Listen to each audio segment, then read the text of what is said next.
Hello, everyone. My name is Emma. I'm going to be your game master for tonight's first episode ever of Animon Story, Monsters Awaken. My pronouns are she, her, and I'm very excited to be here. Uh, Monsters Awaken is a Ghostlight RPG's production. And I would encourage you to follow and subscribe. This is an awesome channel. We've done a lot of cool shows with this channel. Those are all available on YouTube, so you can take a look back at some of what we've done in the past. Or if you love this channel already, you're excited to be here, consider becoming a patron or donating tips to the coffee. I always want to say Ko-Fi, but I know that's not right. I think it's Ko-Fi. Ko-Fi, to the Ko-Fi account. Yeah, Ko-Fi. Any contributions go directly to our players, so you can show your appreciation that way as well. Tonight's stream will be PG-13. There might be some language. We don't have any language restrictions, but there shouldn't be anything too adult. We are jumping into a world about kids and their Animon companions, so get ready for that. And without further ado, I'm going to go ahead and pass it on to my team so they can introduce themselves, and I'm going to throw it to Justin. Hello, my name is Justin. My pronouns are he, him. I am very happy to be here. Ghostlight RPGs, thanks for having me. I already forgot everything I was supposed to talk about. Am I just plugging stuff? You can introduce yourself and cool. Who you're playing, maybe. How about like who you're playing, your kid character? Okay, great. Yeah. So in this in Animon Story, Monsters Awaken, I play the character of Lucas Medina. Pronouns are he, him. He is a cool kid. He's the computer whiz is his type, and he. Well, you're gonna learn a lot more about him later, so I don't want to like spoil too much here. But he talks a lot. He talks a lot. We'll just say that. Yeah, I don't think I have anything else to plug. Everything that I do is just involves Ghostlight already. So watch the other Ghostlight streams. We have the Contraband. We've got Rising Shadows, the Moonshay series that we're doing. That finishes. This coming Tuesday, so watch that finale, and we're gonna have more cool stuff coming. So I'm gonna stop talking now, and I'm gonna pass it to Alisa. Hello, I'm Alisa. She, her, and I am playing Cassidy Montgomery. She's the gentle heart of the group, and you'll learn a lot more about her. But I'm super excited. I am live from the comments. Into actually playing with Ghostlight, so I'm super excited to be here and very, very pumped to get started. I also don't really have anything to plug, but keep watching Ghostlight, I guess. Yeah. I got nothing else. Always go back to that. And I'll pass the ball to Rebecca. I'm Rebecca Munoz, she, her, and I am playing Selena Aldana, also she, her. And I am playing the loner kid type. And I have skill. So I don't really have anything. Possibly old school roundup coming back. Still getting the deets figured out on that. You heard it here first, folks. Oops. Like Tom Holland. Yeah, we can't tell you anything. Spoilers! But yeah, that's all I got going on. Wreaking havoc, playing games, and I'll just throw it back to Emma. Thank you. We also have a fourth player who won't be with us tonight because they are actually doing their own stream. We have Jess, who is QJessGo on Twitch. I'm hoping we can raid them later because they're doing a fundraising stream right now, but they will be joining us next time and for all of the other sessions after this one. They are playing AVERY, let me find their last name, Lawson? I think it's AVERY Lawson. They are the gamer, and they are a lot of fun. We're going to miss Jess tonight, but we're excited to have them back next time we play. And just for anyone who is new here, or maybe who's unfamiliar with Animon, Animon Story is an indie TTRPG that was created by Zak. Justin, can you say their last name? Yeah, Zak Barouh. Barouh, thank you. I didn't want to say it wrong. By Totally, Zak totally. Barouh. They made an awesome game called Animon Story. You can purchase it and download it on the Animon website. They also just came out with the Anthology, which is a great accompaniment to that. I've purchased both of them. The Anthology has pre-made adventures in it, so once you've made your characters using the Animon Story PDF, you can then go on your own adventures without having to come up with them on your own, because sometimes that's way easier and just as much fun. So check out both of those things on the Animon Story website. And Animon Story, I should also say, it's kind of like a combination of like Pokemon, Digimon, all of those like classic cartoons or animes that you might have watched as a kid about kids and their monster companions.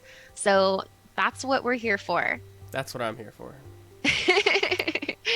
And I think that's everything that I need to say before we just go ahead and jump right into the game, other than just thank you everyone who's watching. Thank you for being here. I'm really excited to start playing.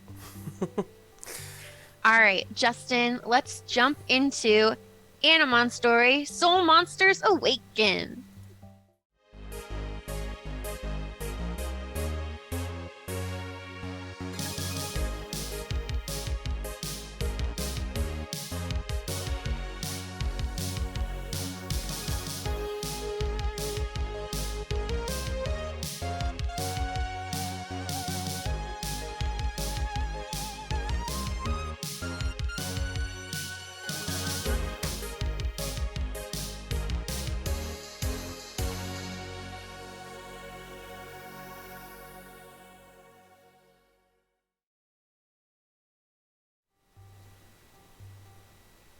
All right. We begin our story in Sweet Springs, a progressive coastal city with a small town feel. Tucked neatly between the Silver Stag Mountain and the Starry Sea, Sweet Springs is a best-kept secret tourist attraction, offering beautiful natural landscapes for hiking, kayaking, as well as a flourishing community. The crown jewel of this community and the primary location for our story is the illustrious Wellspring Institute, a school for children grades 6 through 12 located in the heart of the city. And I'm gonna go ahead and play some music. There we go. Although this privately funded school, its founder, former Mayor Horatio Gladwell, believed all children of Sweet Springs deserve an excellent education, so all residents of Sweet Springs may attend this school free of charge. Grades 6 through 8 are taught in one building, and grades 9 through 12 are taught in another. Its campus includes a number of shared spaces, including a performance space for music, theater, areas for sports, a greenhouse, a carpentry shop, a computer center, a campus commons for meals and gatherings, and more. Students of the Wellspring Institute are encouraged to pursue their passions, and there are a multitude of clubs for them to join.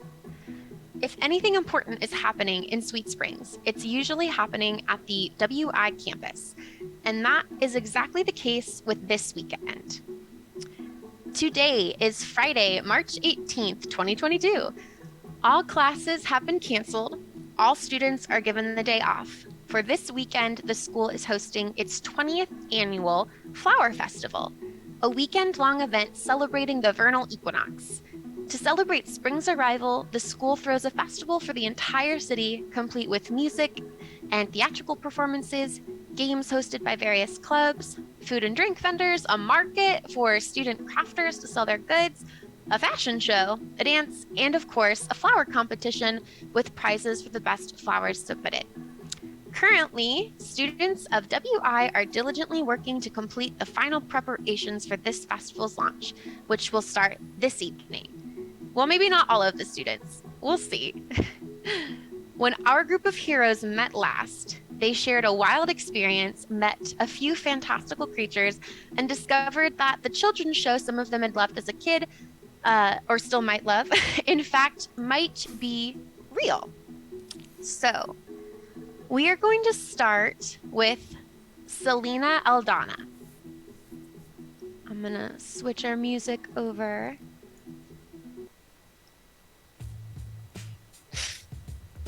All right, Selena. Oh my god, this is so. I like This this. is Selena in a nutshell.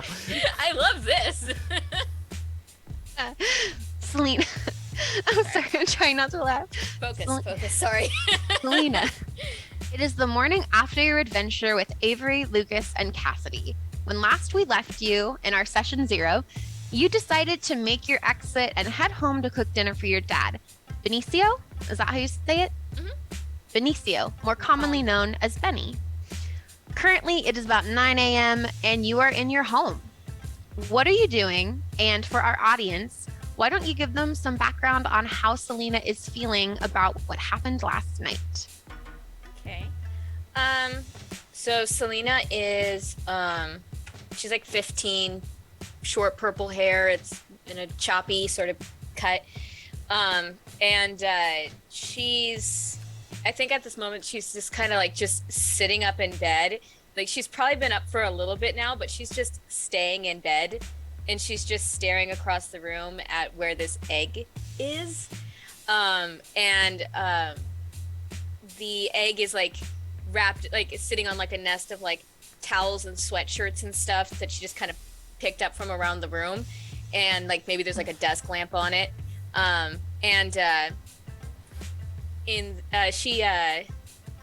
think she's just still trying to process everything. Like she sits up and looks at it, and she's just like, oh, that was real. And she's very, I think, confused but also anxious because I think that the idea that she is now inexplicably cosmically now tied to a group of people is really not her vibe. And she's kind of freaking out a little bit at the fact that she's like, I have to go see them today again. And for those of in our session 0, it should be mentioned that Selena actually killed Cassidy's plant. And so she's still a little like ashamed about that and kind of embarrassed and kind of doesn't want to show her face in school. But she's not that she's gonna let anybody know that. I think she kind of smells her dad cooking downstairs, maybe some bacon and eggs or something. And so she gets up and she gets ready to head downstairs, but before she does, she like opens her closet and digs around in there and then pulls out this really old, kind of nasty looking, well-loved plushie of an Animon that she had when she was a kid, and just puts it next to the egg and just kind of taps it on the head, and it's like, on the top of the egg, and it's like, stay here. I think she's just heads downstairs for breakfast. Awesome. And as you're heading downstairs, Selena, the audience sees a flashback to the day before. We see a moment of Selena rushing out of a greenhouse with Cassidy, but she leaves the door propped open so that they can get back inside if they need to. And then it flashes forward to maybe like 20 or 30 minutes later when the group came back to the greenhouse, only to find that Cassidy's very delicate succubus, self-titled succubus plant had died. And there's a close-up on Selena's face as she like looks away, feeling guilty that she unwittingly killed Cassidy's plant. And then we flash back to the present, and you're going downstairs, and you round the bend, and you see your dad, Benny, is up in the kitchen. He's wearing sweatpants, a sweatshirt, or like a band tee. Yeah, he's wearing like a band tee, some sweatpants. He's got a frilly apron on though. And he's cooking up some bacon and eggs, which is like pretty much one of his specialties. He doesn't always cook, like cooking's not his favorite thing, but he does a couple of things really well. And like bacon and eggs Saturday morning is like one of his go-tos. And as you come downstairs, he says, good morning, Peanut. Or I mean, good morning, Peapod. Sorry. Peanut is what my dad calls me. Oh my god. I know. Good morning, call me Peanut, if you want. That's Good what morning, that's what he calls the daughter in his other family. He has Oh god. he has 2 families. Yeah, we're starting. This went so dark. No, we're starting it. We're going. Let's do it. He says, good morning, Peanut. I mean, Peapod. Sorry, I'm still a little tired. Morning, Peapod. Did you sleep okay? Yeah, I think so. I thought something was a dream, but it turns out it's real. Yeah, that happens to me sometimes. Usually I turn it into a song. And he like flips an egg. Yeah. I think she goes over and just like grabs some bread and just throws it in the toaster. Hey, Dad. Hmm? Do you remember Animon? Animon. It's like a kid show. Yeah, no, I remember that show. You were really into that when you were what, like 6 or 7? Little. Little? When I Yeah, was when little. you were Yeah. when you were little. Yeah. So what would you say if, let's say, some random cat came up to you and said, "Hey, you're a chosen one. Here's an Animon in real life." What would you do? He considers Selena, and then he gets kind of serious. He's like, "You're not doing drugs, are you?"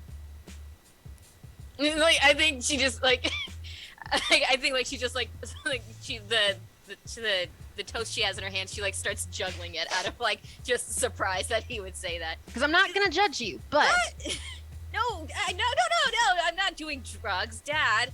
No, it's just okay, good. it's I was really worried there for a theoretical second. Sort of question that You're too young. has no Ever. I mean, don't ever. What? What? He put some bacon on your plate. So you met a cat, and it told you that you had an Animon? I think I'm gonna get ready for school, and I think she just like heads back upstairs. But hey, it's Saturday. Yeah, it's a thing. I've got a thing. Oh, are you getting ready for the flower festival? Yeah. Yeah. Hey, he's trying to like call you back down. He's like holding out the plate with the bacon and eggs and toast. He's like, I actually, there was something I wanted to tell you. I got some good news. She comes back and takes the plate. So, get this. I get a phone call last night when I'm on my way home. Apparently, the band that was supposed to play at the dance for the flower festival all have food poisoning. So guess who now is headlining the flower festival dance on Saturday night? That's right. The Beached Whales, baby! And he like air guitar strums. Your father plays I should say this, your father does play the bass. And in your apartment, there are various basses, like on the wall. There is a, I wrote this down, so I have to say it out loud. There's a Fender Jazz, a Laguna Ocean bass, and a Cort Kerbo 5-string fretless on display. For anyone in the chat who knows what that means. There's just somebody out there who was typing it up and was like, "Oh important yeah, to what tell kind them I of know." bass was it, Emma?" Yeah, Emma, what kind of bass? And then they have to just backspace all of that because you stuck it to them. You win this round, Emma. I think he says that, and it's just like suddenly like that dark blue background with like the swirling cloud of doom behind her, and like she's just like slowly getting sucked into it. She's just like, "That's great, Dad." And then I think she just slowly turns around and starts walking back upstairs like, "I hate everything in my life right now." I'll see you for dinner. Okay. You're cooking. Fine. Oh, Selena. And as you go back upstairs, Selena, what do you do? I think she like shuts the door and just like slides down it with the plate of food, and she's just like, "Oh, my life is over." And then she looks over at the egg again, and she just kind of like scooches across the floor until like she's in front of the egg, and she puts the egg in her lap and just starts eating breakfast while like scrolling on her phone, just like doom scrolling. She's already waiting. And I'll say for the audience, the egg is about the size of a football, and it's well, actually, Rebecca, what color or like what design do you think might be on this egg? I think it is a what color is that thing? I think it's like a kind of like a dark purple egg with like light blue cloud and white clouds just kind of like around it, but they're like that really specific like swirly type of cloud. And so yeah. Nice. And as you are doom scrolling with your egg in your lap, you hear a voice from the window say, "Oh, it looks like you're doing a good job to take care of your egg." And I think she like had some bacon in her hand and just like instinctively threw it at the window. And you like, look up. Self-defense.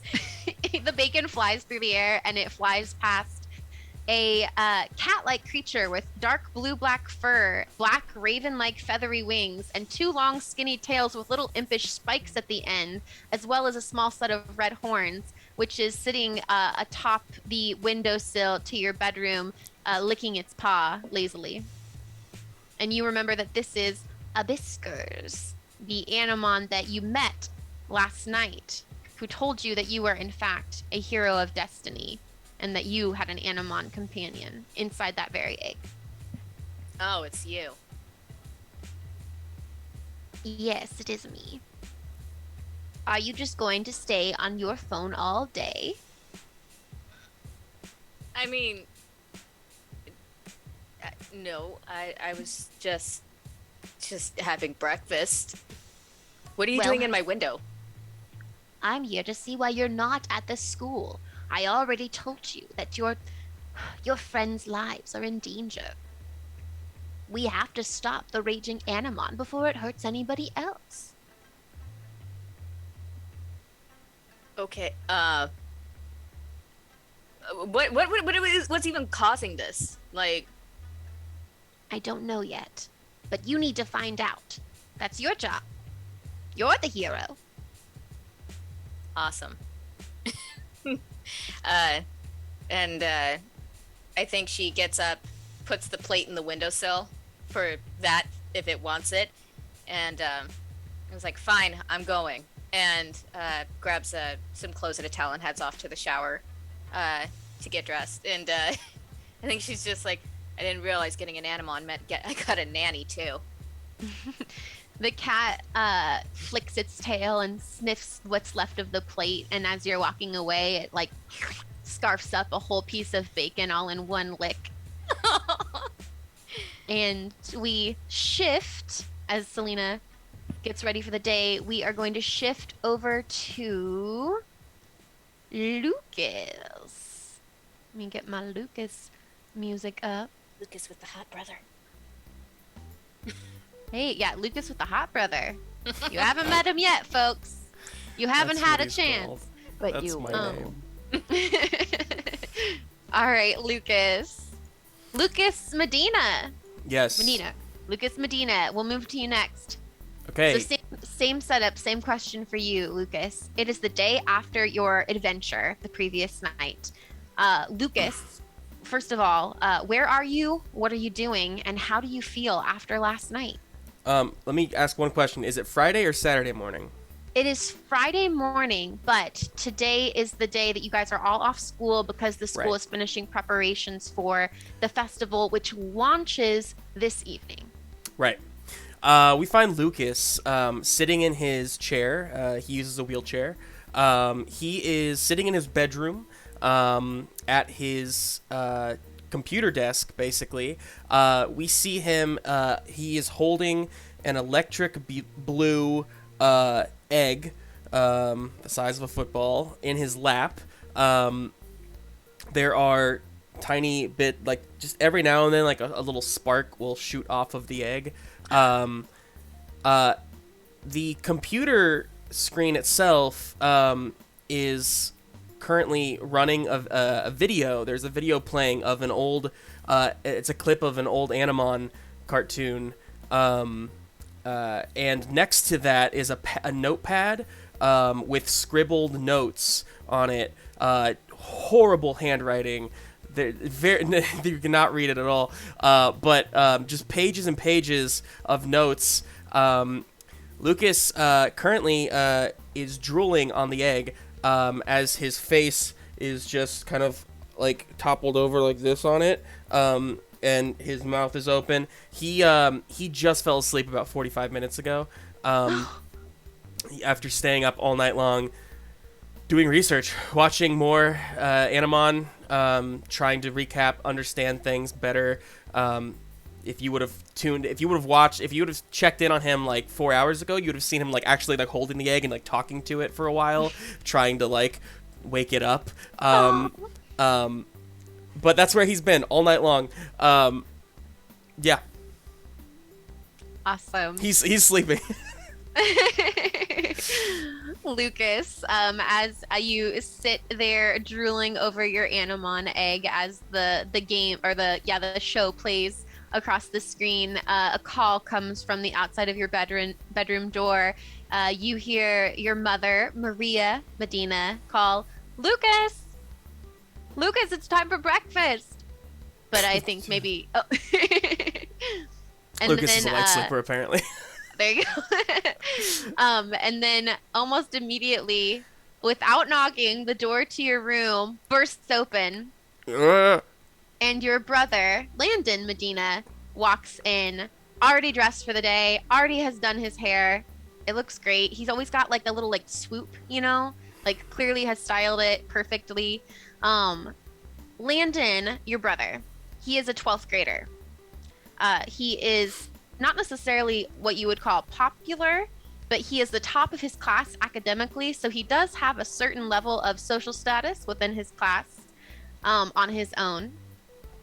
But he is standing there in the doorway, kind of like one hand on his hip, the other like up on the door frame, looking at you, just shaking his head. Bye. Good morning. What time is it? What time is it? It's already 9:30. What do you have to say for yourself, Lucas? Look at you. What? Still in your clothes from yesterday? Haven't even brushed your teeth? How are you supposed to get a date for the dance like this? And then Lucas looks down and realizes that the egg is in his lap and sees the Animon on his computer screen and immediately, oh my god, it's Landon, I have to tell you so much. Okay, no, where do I start? Okay, yesterday, it was snowing, you right? by brushing Remember your when it was teeth. snowing? Landon like hands you a toothbrush out of nowhere. It already has toothpaste on it. Okay, so I was, yesterday it was snowing, and, do you remember the snow? And there was this bird in the sky, and it was Spit. snowing. And this is really hard to do.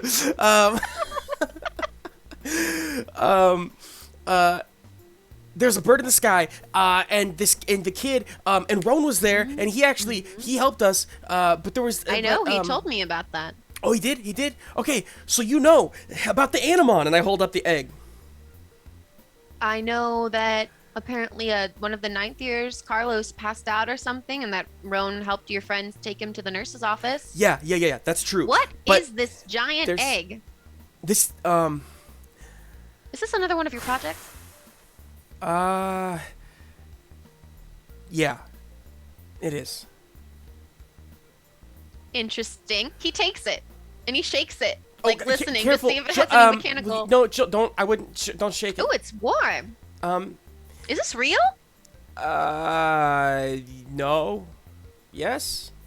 It's a project that I'm building with, and I grab like a wrench, tools.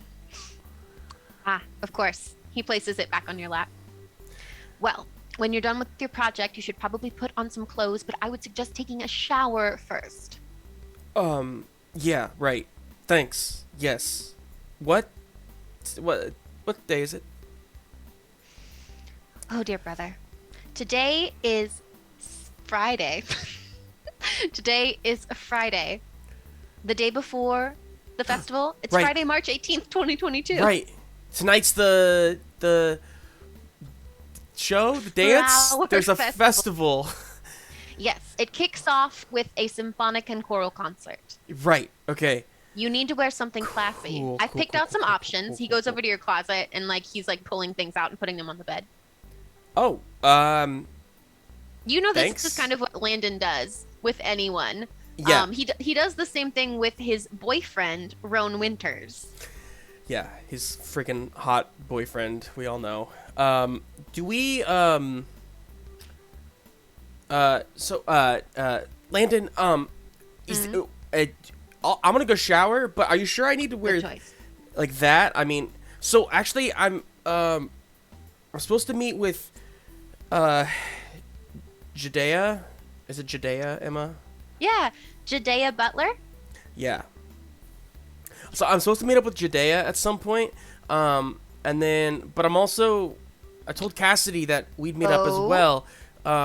So I have but then I need to talk to Avery because yeah. Like, delight is just escalating with every name of a person that you say. He's just like getting more and more like little hearts are coming around his head. Brother. Oh, Dear yeah. brother, are you telling me that you have dates with 3 young ladies today? Dates? No. No. Okay. No, I just You're even talking to other people. I'm very proud of you. Well, yeah, I mean, Judea actually started talking to me, and that was really cool of her. And then, I mean, you know, Avery is like one of my, I don't know, friends. But then Cassidy just had to talk to me, mostly because of the Animon thing. Same with this girl Selena. He's just like fanning himself with delight at like imagining you with 4 different women now. Just even not even romantically, but just the fact that his younger brother is meeting with 4 different girls when he knows that you're not always the best at talking with people. I'm so proud of you. He's crying. Big wet anime tears. Stop! Come on. He's like hugging your head. It's not even like a thing. We have to, there's an important, look, I'm a chosen one. And I didn't, That's right. He holds your face in his hands. That's right. You are a chosen one. The chosen brother of my heart. And he just like puts your head to his bosom. Okay, can you let me go now? I'm gonna go shower. You do that. And he lets go. Okay. But seriously, I am proud of you. Also, I will say, of the names you've mentioned, I do know Judea, and she is one smart cookie. She's top of her class. I'm top of my class. We tend to talk to each other, those of us who are in the top 1% of the academic elite. Lucas is grinning very wide, but kind of trying to keep it to himself. Someone might think it's because he's thinking about Judea or any of the other girls, but the truth is that the moment that Landon said he was proud of Lucas stopped listening to anything else he was saying, and Lucas starts wheeling himself to the bathroom, and then he stops, and then he turns around and he says, "Don't shake the egg!" And then he turns back around and he goes off to the restroom. I won't touch your egg. I've got other things to do. Hey, I'll see you later tonight, though, at the festival. Okay. Wear a tie. A tie? He slams the door. He's already gone. All right, Lucas. Let's see. I think we will go ahead and I guess it's just like the moment they go into a bathroom, the scene closes. Yeah, I mean, just like in a show. Just like in a show. Not in Digimon. They had scenes where like everyone was taking a bath, and it was very appropriate. Where everyone was taking a bath? In Japan, there's communal bathing. That's the thing. So it's like the boys are in a bath and the girls are in a bath. I gotta rewatch Digimon. It was like a hot spring thing. Yeah. Cool. But for this anime, for this show, we'll just fade to another character as you get ready for the day. We could take communal baths. It'll basically just be me on the scene by myself, though. Landon comes in for a little bit. Yeah, that's for the beach episode. Yeah, good. All right, we are gonna scooch. We're gonna over to Cassidy Montgomery. Yes. All right, Cassidy, same question. Where are you? What are you doing? And how do you feel after? Oh wait, I didn't do a flashback with Justin. Real quick, rewind. As you're going into the bathroom, Lucas, you have a flashback to the night before. You see yourself and three of your friends, Avery, Cassidy, and Selena, all standing That's right. The flashback phase. all standing in the Virtue Sanctuary, a beam of glowing, colorful light in front of each of you, and a stone, a colorful stone, coming out of the beam and presenting itself to each of you in the form of a piece of jewelry. You see yours, and putting it around your wrist. You see yourself putting around your wrist. I think it's a yellow stone, kind of like a watch or like a, I don't know, some kind of power bracelet. Yes. And then back to you. Going to the bathroom. And I look at my. Do I still have it on? Yeah, if you want it, if you think you'd have it. Oh on. yeah. I mean, he didn't literally change or anything from when he got home. So yeah, he's still wearing it. He's just going to the bathroom and he's like looking at it. He's like, Soulstone. And then that's it. Then we over to Cassidy Montgomery. Where are you? What are you doing? And how do you feel about last night? Well, so Cassidy and her parents, they run a floral shop in town and they live above it. And so the flower festival, I imagine, is a big deal for them. So I think she has probably been awake since about 6 in the morning.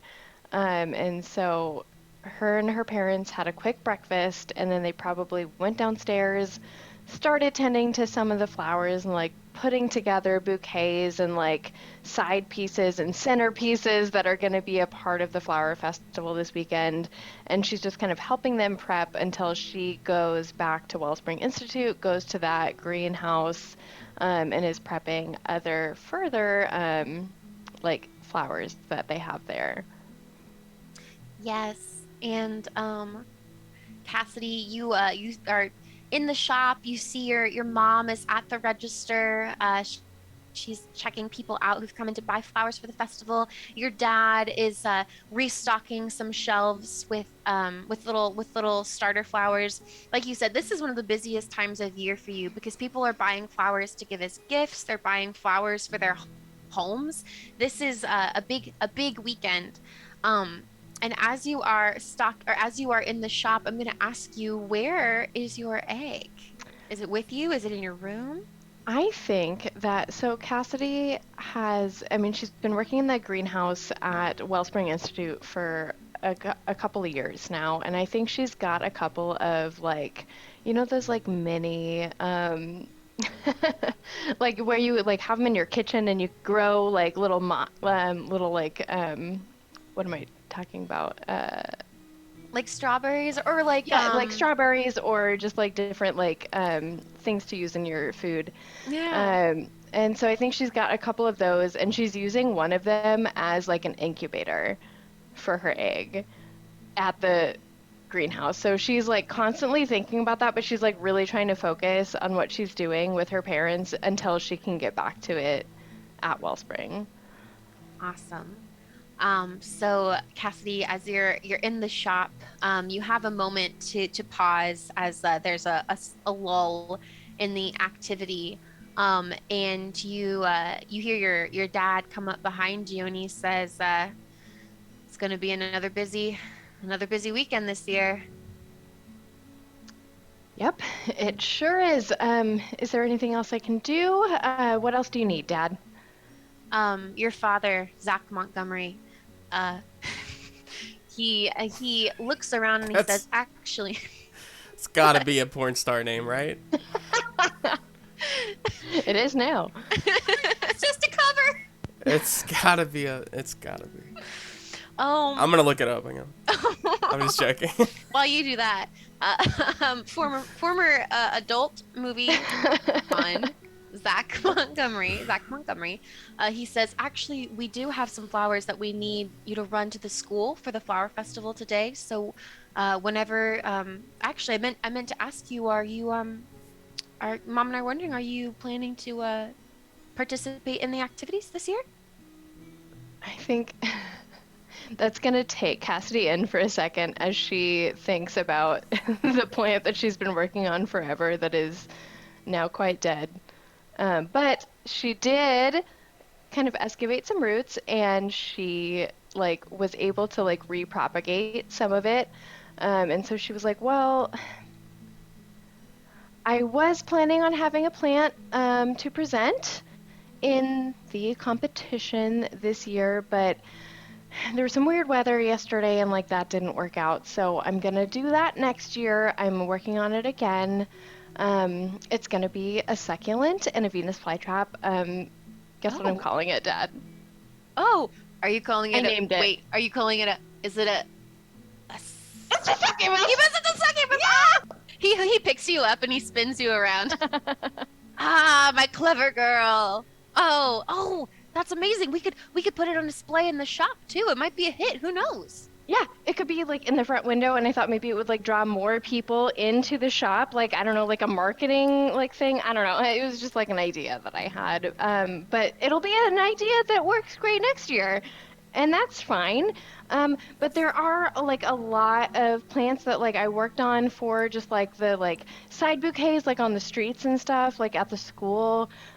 So I can take whatever you need over to the greenhouse, and then I can tend to those and just like make sure that they're still cool after all the weird weather that we had yesterday. Oh, that's a good idea. Man, that was strange. Snow out of nowhere. And I In didn't March. see a cloud in the sky.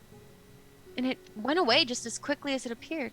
Well, let's hope that we don't have that weather today or the rest of this weekend, or else it'll put a real damper on the flower festival. Yeah. Hey, Dad. Just like a question, like no reason in particular. Have you heard of Animon? Animon. No, I can't say I have. Is that one of the new? Is that like BTX? No idea, to be honest. That's why I That was one of the asking new- you.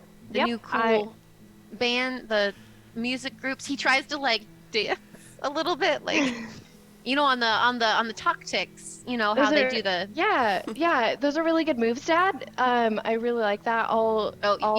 you like this? Hey! Check out this one. Oh. I know I got moves from over in the other part of the shop. You hear your mom say, "Stop it, dear! You're going to scare away the customers." She knows I got moves. Thanks, Mom. Yeah, I just was asking. It was no reason. Just something I heard about yesterday, but I think it's like a TV show, but we're not a big TV family, so I just didn't know if you like knew about it or anything, but that's cool. Sorry, I've never heard of it. Hey, I actually have a question for you. Sure.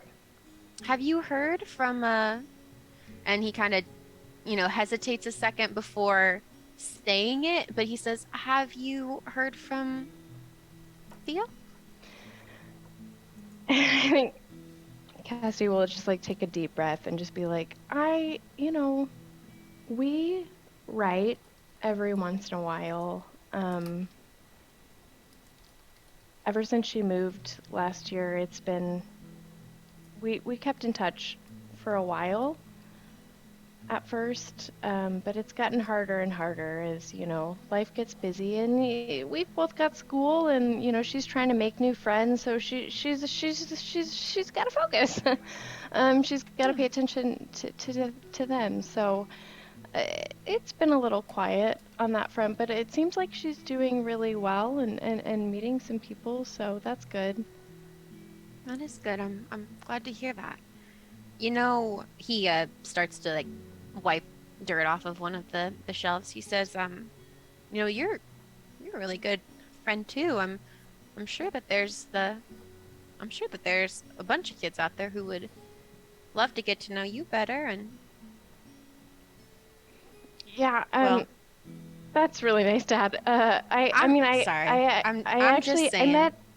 I met Oh. some people yesterday.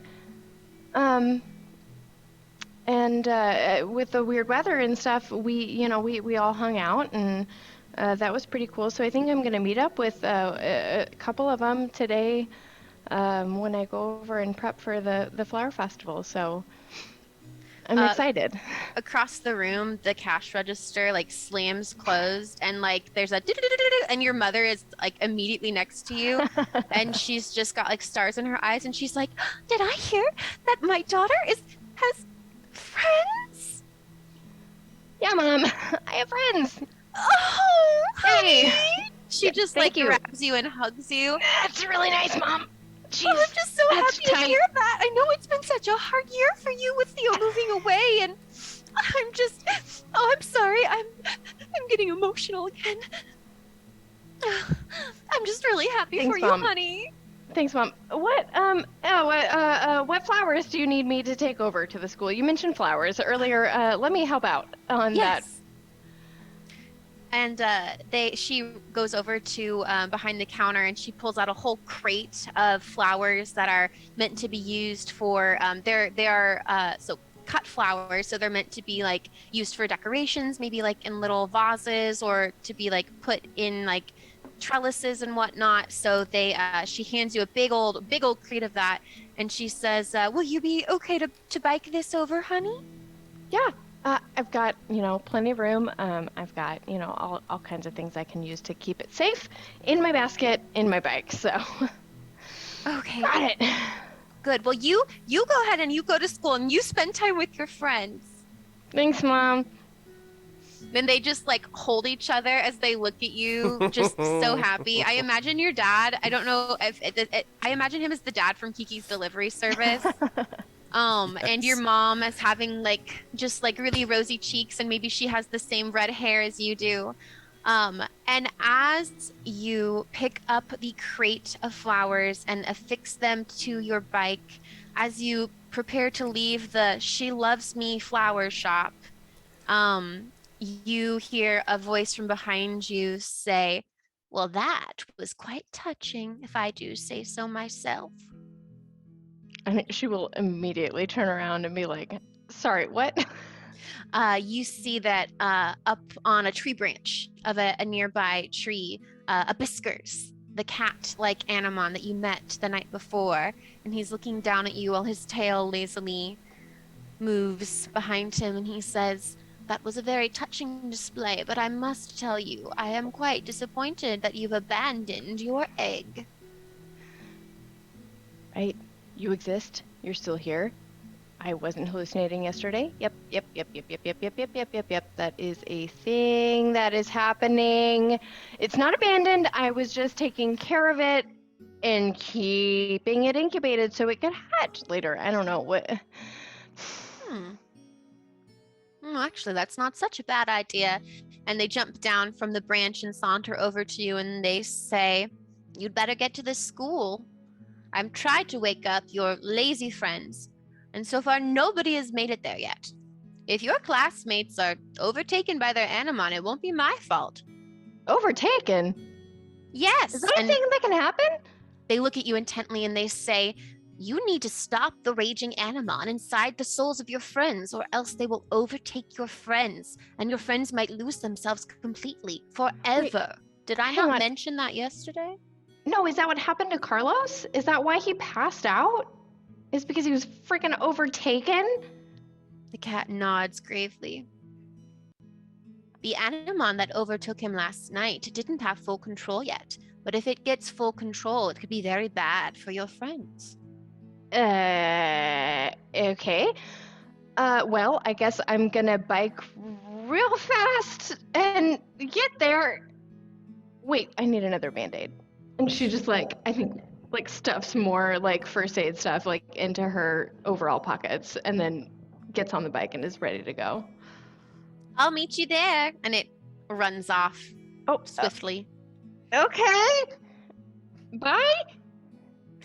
And as you're biking, I don't know how heavy this crate is, but maybe she's just very, very determined. I like to imagine this skinny little girl just biking she's as fast super hunched, ready to go. Just all the people going by down through the lovely town of Sweet Springs. People are out. There's old ladies who are power walking. There's old men who are having conversations over tea and coffee. Moms pushing their kids in strollers. And as you see all these lovely sights and lovely people, you think back and you have a flashback to last night, and you remember, you see the image of poor Carlos Estrada laying on the ground, and you see passed out or semi-conscious, and you see overhead a giant blue large bird, not just like a blue bird, but like a large blue bird with like ice surrounding it in the air as the snow falls down. And you remember how cold it was and how weak Carlos seemed before you were able to snap him back to reality. So that is what you think about as you push yourself towards the Wellspring Institute. And so we will reconvene at the Wellspring Institute. All three of you are able to make your way there eventually. We'll say that it's about 10 a.m., maybe 10 or 11 by the time the three of you are able to arrive. Have any of you attempted to contact each other since last night? I think that Lucas, the only person I think that he reached out to was Avery, just to be like, hey, I know you're busy today. Good luck at the Fork Knife Festival, Fork Knife competition. But when you're done, we really have to talk. I rewatched Animon last night, or at least most of it, or some of it, or part of it, really. I fell asleep. The point is, there's a lot we got to talk about when you get back. If anyone feels so inclined of my players to relay that information to Jess on their stream, they might want to respond in a text. We'll see. I'll say for this moment, Lucas, you have yet to get a reply back from Avery since you sent that text or that message. Avery did make you a Discord. You have a server. Cool. But yeah, that's all I would have done in that time. But if and when I see Selena or Cassidy, I will jump at the opportunity to talk to them. Let's say that you all just happen to meet at the front of the school at about the same time. Cassidy, you're the first to make it there because you woke up ready to work this morning and you biked your butt off to get here.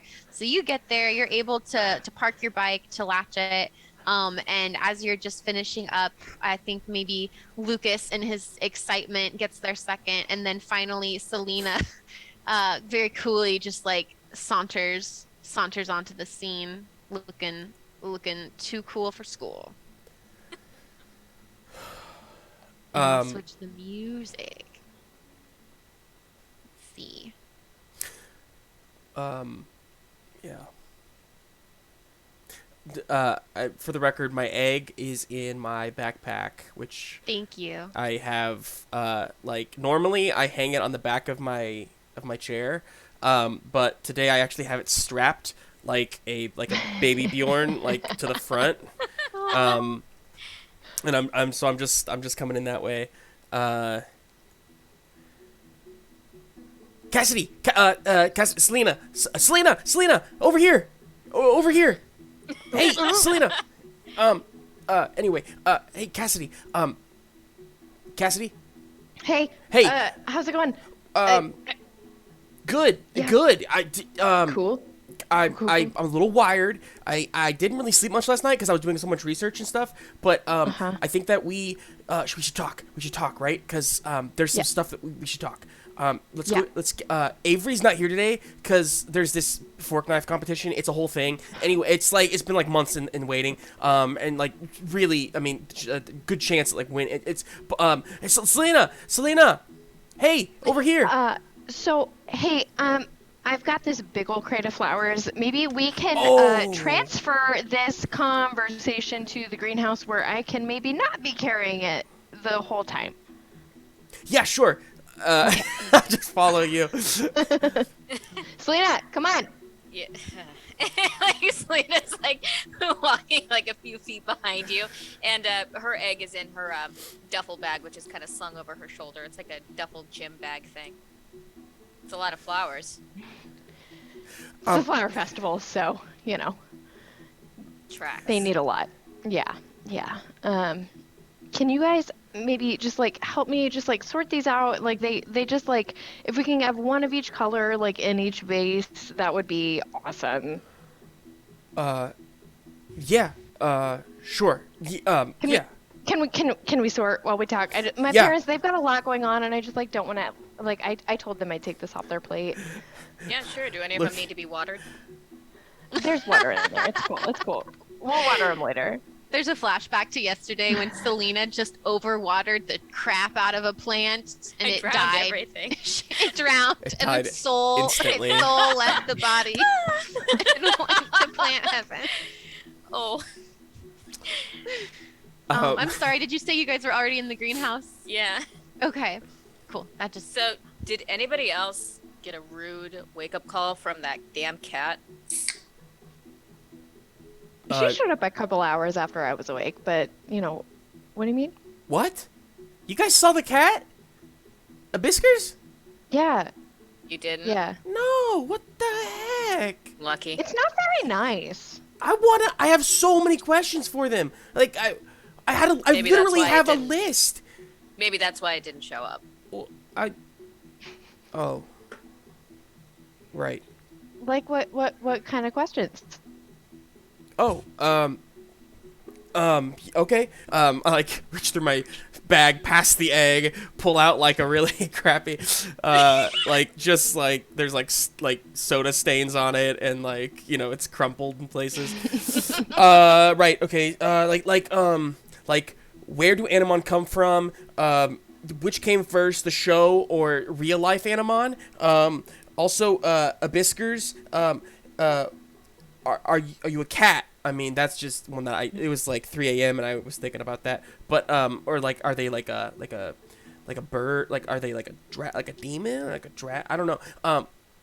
Also, you hear a voice behind you say, "I am not a cat or a bird or a demon. I am an animon." Can you stop doing that? I think Cassidy will have dropped a base. Oh, there goes another one. that's cool.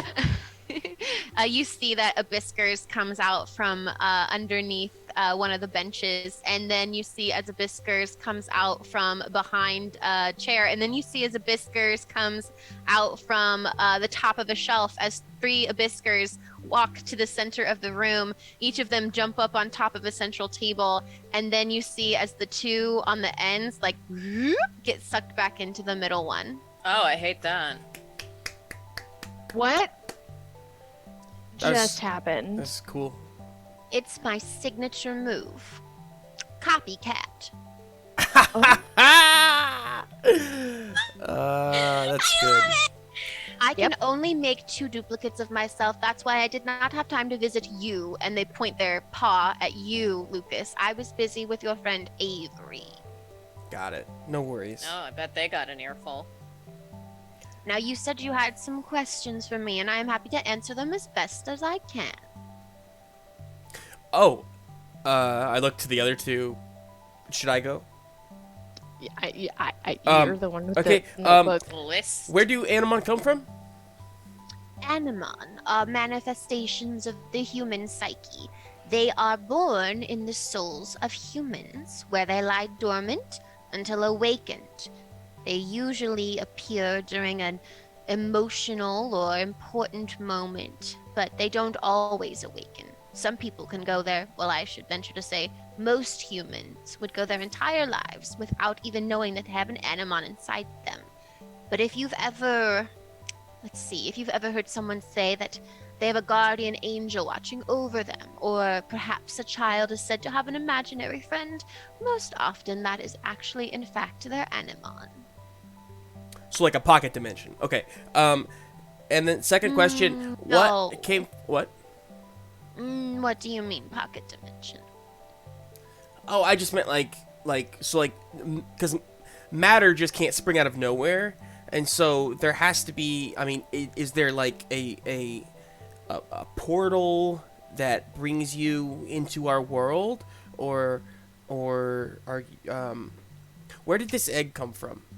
Because there was like a light, and The egg came from inside you, and they put their paw on your chest. Animon come from inside you, but before they're born into your souls, they come from the source world. The source world is where Animon live when they're in between places, so to say. Source world, pocket dimension. See, that's what I was talking about. Oh, okay. wait, I learned something this morning. They can overtake us also. What?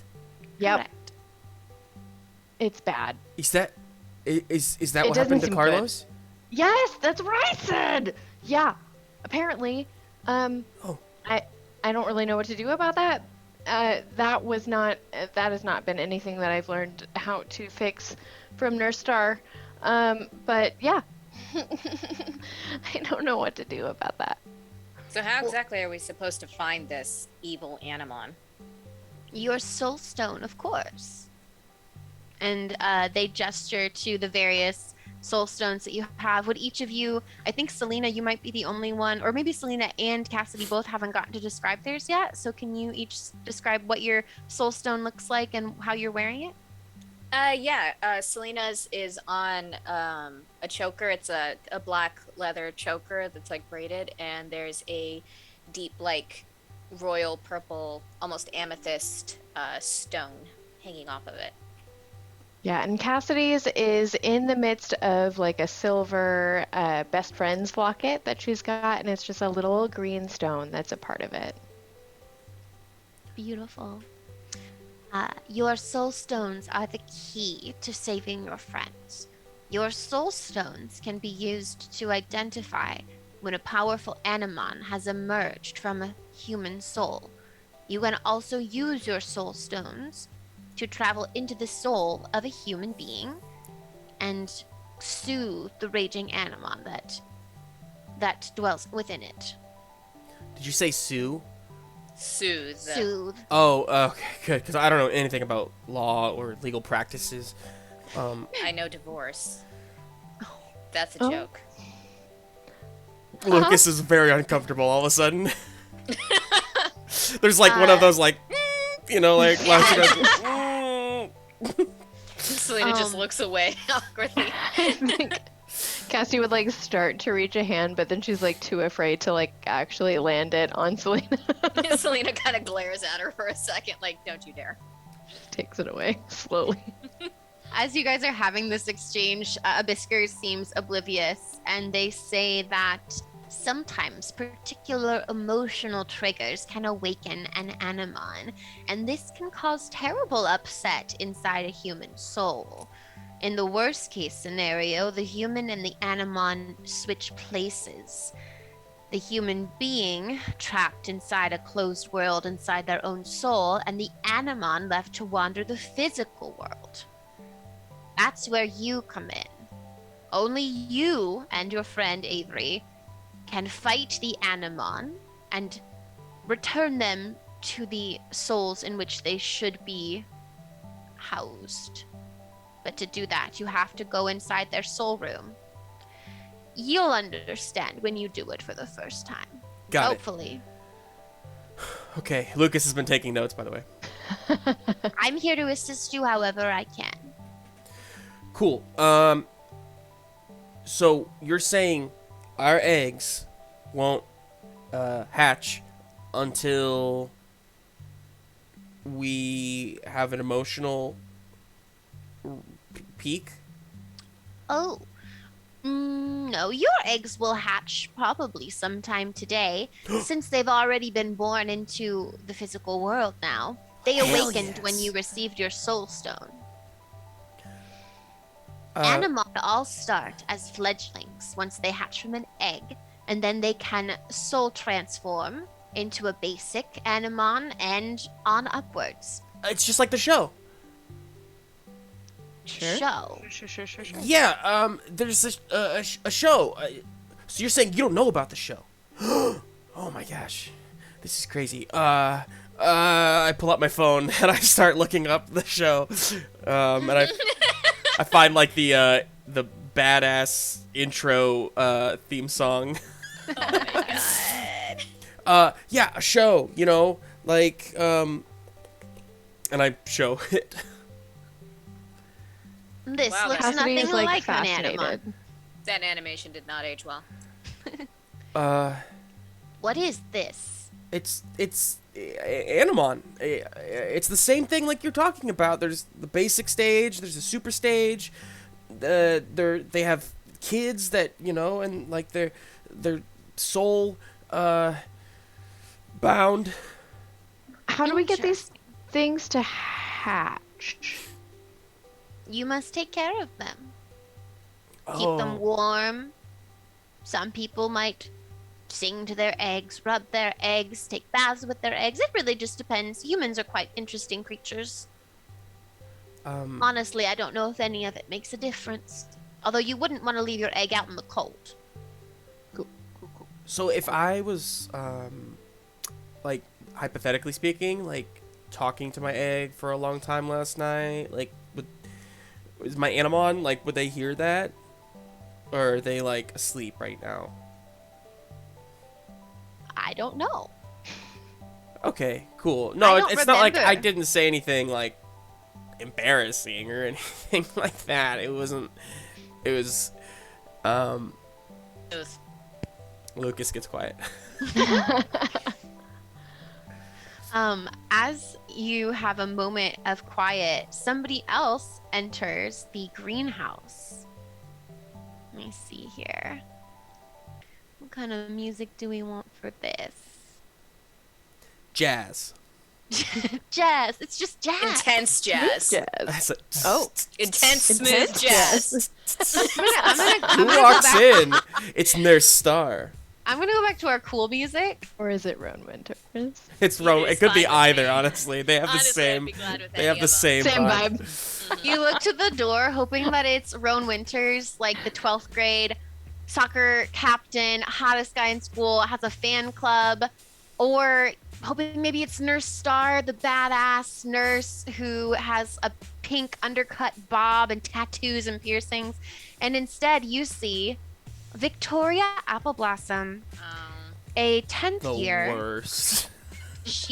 What you would all know, yes, Victoria Appleblossom is what you would call a popular girl. She is the president of the fashion club, and she fancies herself the most beautiful and most deserving girl in the school. And actually, you would especially know her because Cassidy, this greenhouse is the Appleblossom greenhouse. Cool. And as That's she, even more appropriate that I knocked a plant on her lap yesterday. Oh Yes. my god. That's funny. the door slams open as Victoria Appleblossom steps in, this time without her posse of cronies behind her. She looks around and then looks surprised as she sees the three of you, as if she wasn't anticipating that there would be other people in the greenhouse at this early hour. And then she says, "Oh, it's you." Cassie's got like one stem of something in a vase, and she's like, "Hey, how is it going?" You're the flower girl, right? And just struts over to Cassidy. You'll notice that Victoria Appleblossom is wearing what looks to be like a school uniform. You know, you guys don't have school uniforms, but she is wearing an outfit, and I'm going to look at it real quick so I can describe it. It's a very cute light yellow dress with blue lace trim, a little red bow, white ankle socks, and cute little Mary Jane shoes. It looks quite well made. Yep, flower girl. That's it. That is what you call me. Right. Flower girl, I need a flower. If you she look what are you offering her? I think it's just like a daisy No. that she had in her hand at the time. She takes your hand with one finger and just pushes it aside. You know that won't do. I need a very Right. special flower. The most interesting and most rare flower that you have. We have hydrangeas here. Sure. What's a hydrangea? It is a flower. That is very pretty. Why do you need a super rare flower? Apparently, I can't enter the fashion competition unless my outfit includes some kind of flower. Dumb, I know. But I will be modeling what will soon be our new school uniforms designed by moi. And she does a little twirl for you. Then all of these sad little children like you who don't know how to dress themselves won't have to worry about finding the right thing to wear in the morning. I guess she just like looks down at her like rain boots and her overalls and is like, "What's wrong with what I'm wearing? I don't." Okay. The fact that you have to ask that question really should be the answer. It's a metaphor. Okay. Sure. Lucas is just been is Abysskurz still here? Yes, Lucas. Abysskurz is still here, but and they're just sitting on the table, kind of watching this unfold. Lucas has just kind of been like subtly kind of looking back and forth between Abysskurz and Victoria. Like, does she like look at them at all? Like, does she even notice them? Like, what's going on there? At first, Victoria is just looking at Cassidy, and then she kind of widens her view to look at the other two when she's referring to your clothes. And then Lucas, she notices you looking at her, and then looking at the cat, and then at the cat, and then she looks at Abysskurz, and she goes, "Ew! What is that animal doing in here? Ah!" I mean, it's See the cat? greenhouse. You see the animal? Yes, I see the cat. Of course I see the cat. I'm not stupid. Cool. It's a radioactive toxic cat. Turns out the soil we have in here is polluted. Everything we have will make your hair fall out. I wouldn't recommend any of these. Better go to the store. Selena, can you roll something for me? Sure. Yeah, let's That's get a amazing. roll. Do a roll! Let's see. Can you roll? Okay, so I feel like this has to do with your kid type a little bit, because it's like I care, gain a boost whenever you attempt a test to play it cool. Yeah. So maybe let's see. For charm kind of related things, I think maybe spirit might be the stat to use. Or jerk with a heart of gold. So for mechanic wise, we have traits, talents. The kids have a kid type feature. And we make dice pools using D6s. So it really, it's about how many dice they can have in their pool. And then they have to roll a 4 or higher. Every die that is a 4 or higher is a success. Every die that is a 3 or lower is a failure, unless they have a boost or a setback. A boost will make it so that every die that is a 3 or lower is a success. And a setback will make it so that every die that is a 5 or higher is a success. Just moves it up one or down, up or down one. Yeah. Yep. So, can I use my kid type and my talent? Yeah, I think that's totally fine. Okay. And since we have that booster now, it's two. Hey. Real quick, also Sumkey just gave our first channel point reward. Yay! A boost roll to Alisa. Because it's wait, those Alisa's are wrong. first show with Ghostlight. Thanks, Yay! Oh, Sumkey. I'm at the comments, and I'm in the screen. I got like really excited for a second because I rolled and like I had like these really high numbers and I was like, oh wait, those aren't D6s, those are D20s. I was like, oh my god, that is ultimate success. No, You have to get 2 successes to effectively And so- convince her that you're serious about So- this being a radioactive cat. What makes a success? What's the number? It has to be a 4 or higher normally. If you're boosted, then it's a 3 or higher.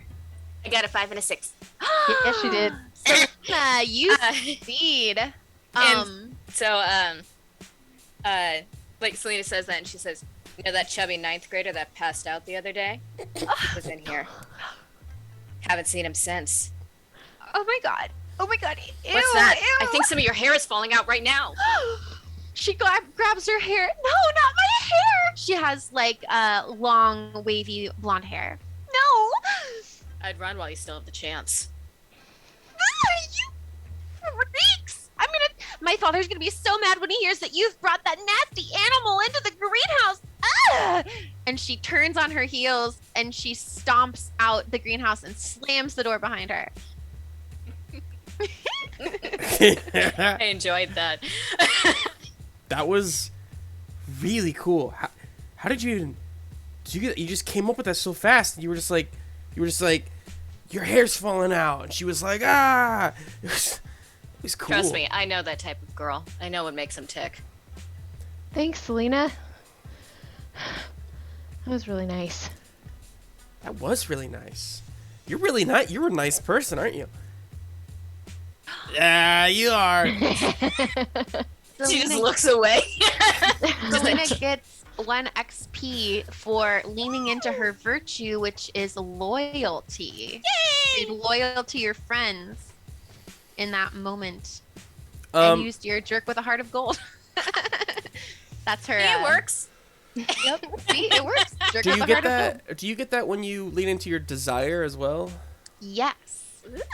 Because mine is to gain and share knowledge.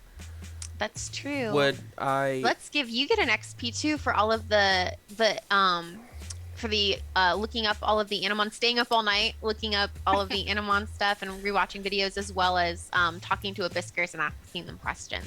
And I'm happy to take a penalty in the future because I'm so sleep deprived.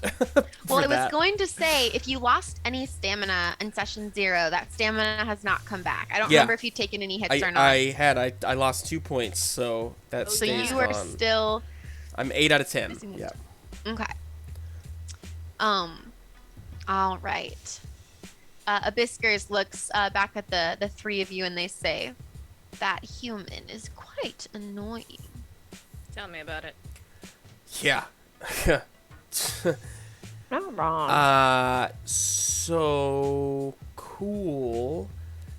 Are we just like? Do you want to hang out here for a while? I'm talking to Abysskurz. I can take care of myself. Although, there is an annoying adult human that has been trying to track me down. Huh? He has one of those annoying animals with him. Oh, are you talking about Rusty?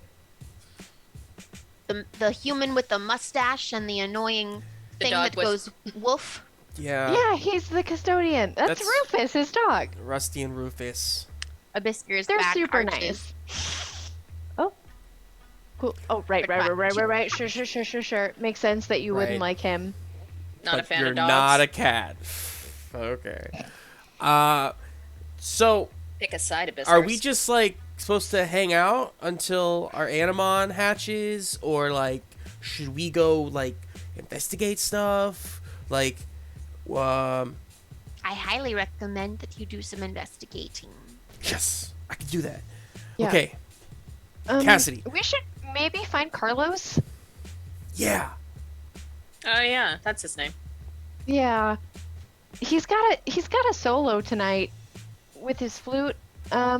So we should probably see if we can help him, be okay for that. Because I would feel really bad if we were responsible for his livelihood and then, we didn't, and then he didn't get to do his solo. That would be rough. I mean, it's just a solo. Is it really that important? It's in front of everybody. I feel like we'd be doing him a favor. But he was so, he was nervous, but he was excited. So, we should make sure that he's okay for it. And can do it. He's been practicing for a long time. Okay, let's go look for the dumb bird. Okay, let's go. Maybe we should start in Nurse Star's office, because that's, where we saw him last. I don't know. Yeah, she might have answers, or knows where he went, or if he went home, or his address if he went home, and we can go to his house. Sure. Cool. Maybe he's in the orchestra room practicing. Lucas is I mean- wheeling himself out of the greenhouse to go to the And nurse's he's gone. office.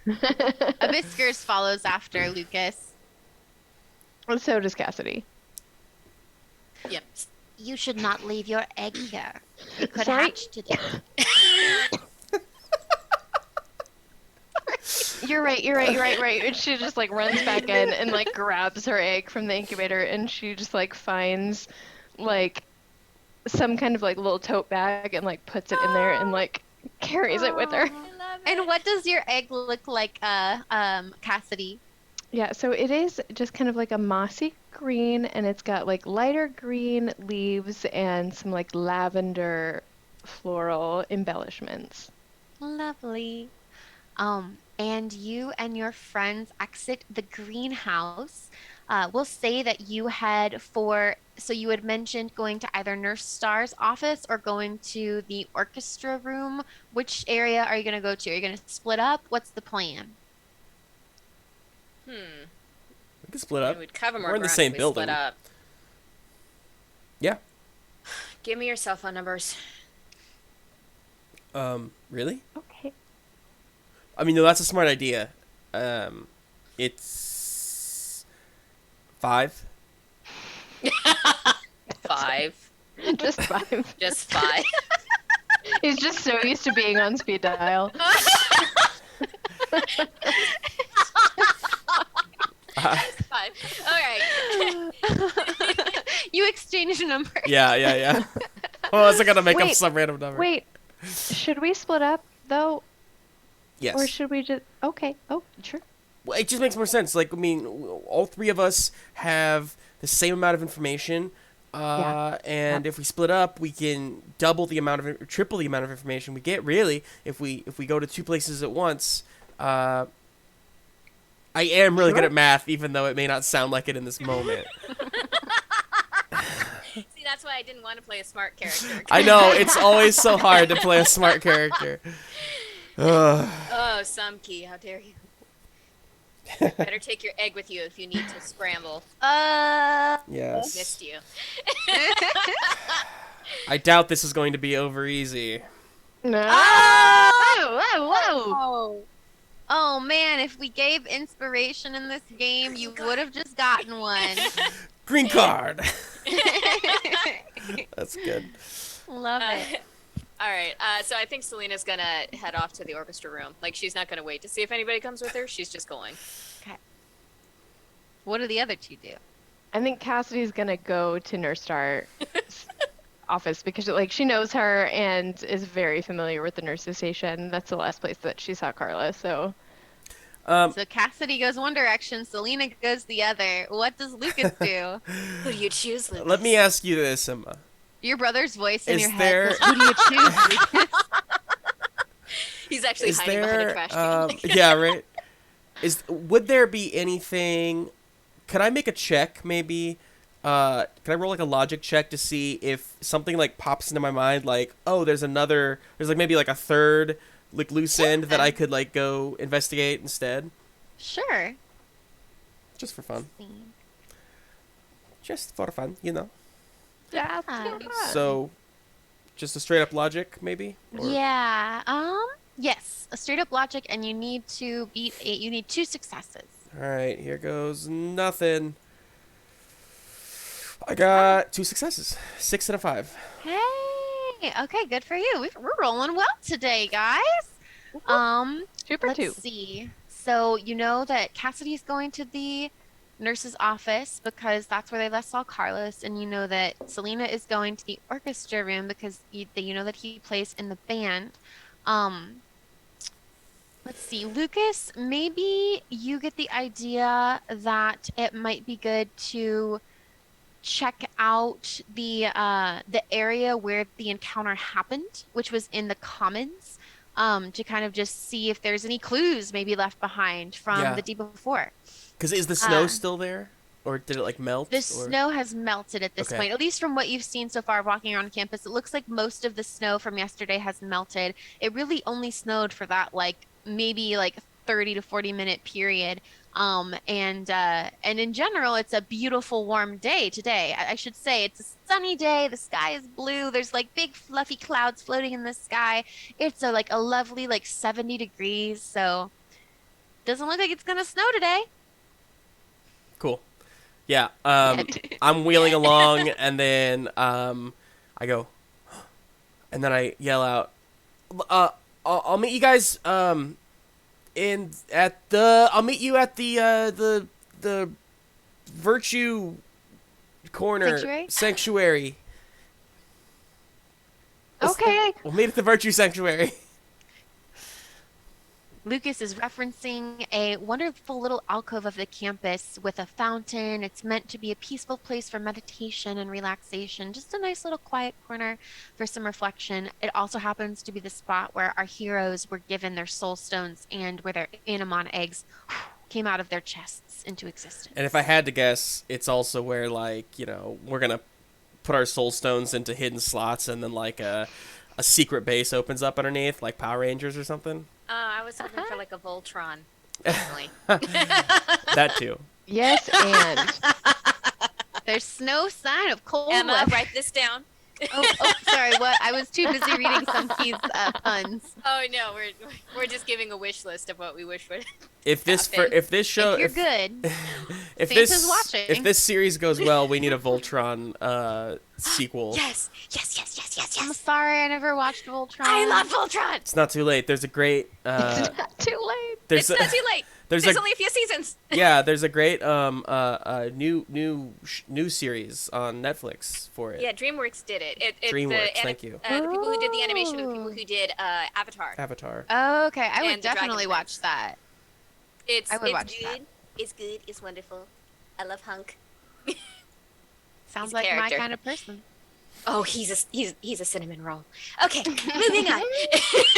Yum. All right. So let's see. Let's go with actually Lucas first. Let's see. Okay. Let me find a song to play.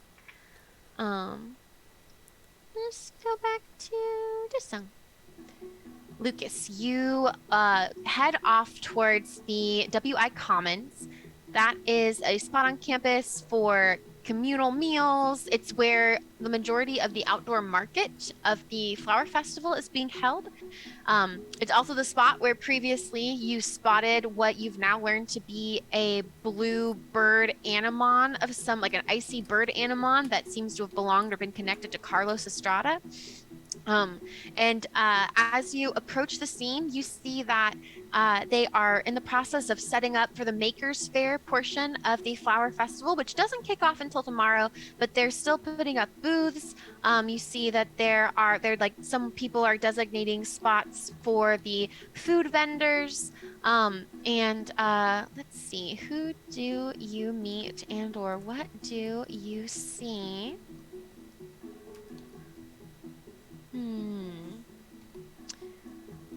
Let's see that. So as you're passing, like as you're entering the area, you pass the custodian Rusty and his emotional support dog Rufus. You know Rusty to be a kind soul, but he can come off a little bit gruff, a little bit intimidating to people who maybe just don't know him very well yet. And as he's passing, he says, "Hey, you, Lucas, was Lucas? Yeah, yes, sir. You didn't happen to see some kind of deranged cat running around yesterday, did you?" Lucas, you know that Abysskurz is with you because I said that he followed you. Yeah. So if you look around, you see that he's disappeared somewhere. I will add that Lucas is not a good liar at all. So, I mean, like, I think he just tries not to lie because he's so bad at it. Like when he told Landon earlier today that the egg wasn't real and that it was a project of his, like he was baffled that that actually worked because yeah. Anyway, so he says, yes. You did? Where? I'm trying to get it before it attacks any more students. We can't have this cat ruining the flower festival. Right. And Rufus goes, "Woof." Right. Yes. Yes, Rufus. I saw it at the greenhouse. Mhm. Thank you, Lucas. You're a good boy. You're a good kid. Thank you. He puts a hand on your shoulder, gives it a pat. Thank you. I'm gonna take care of this cat. Okay. I'm not gonna let it ruin the festival. Yeah, just maybe if you do find it, like, be, courteous or considerate of its feelings. Oh, I'm not gonna hurt it. We're gonna catch it and we're gonna give it to the shelter so they can, or maybe who knows? Maybe they're gonna need to quarantine it. Someone was saying that it's toxic. Oh, Yeah. Good luck finding it. I'm gonna Thank you. keep going. He shuffles away, his mustache bristling, Rufus trotting along after him.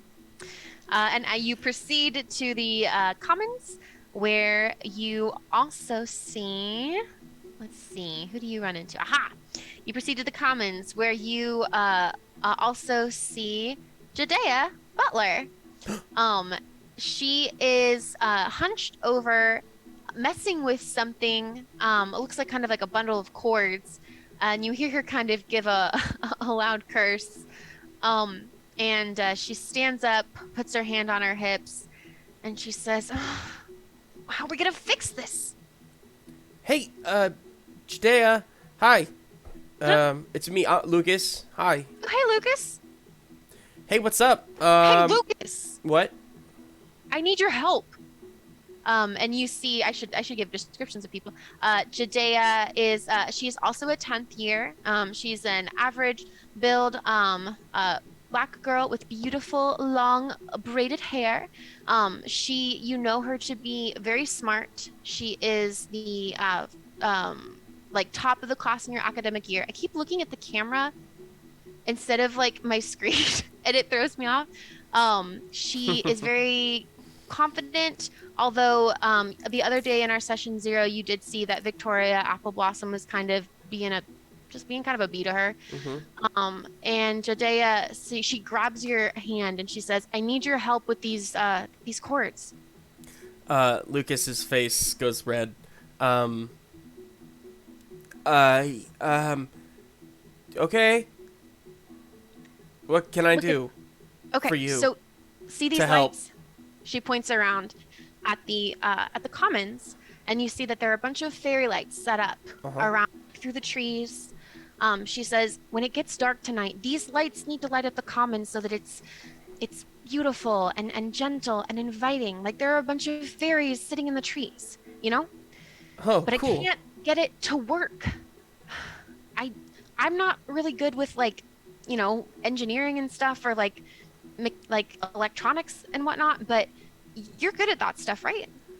Oh, yeah, you know, yeah, yes, no, yes, I am, yes. Okay, good. Yeah, that's what I thought. I mean, okay, so if you could help me with this, that would be really great, because this festival needs to be absolutely perfect. I need to prove to them that they did not make a mistake when they put a 10th grader in charge of running the festival this year. It has to be the best festival there ever was, in fact. It will be. Okay, let me take a look. And Okay, cool. before we do that, Sumkey just redeemed an anime dance party. Awesome. I should change the music then. Here we go. 10 seconds.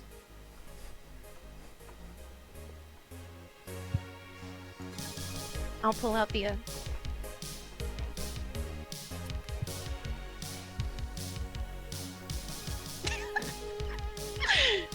Yoshi, Zelda.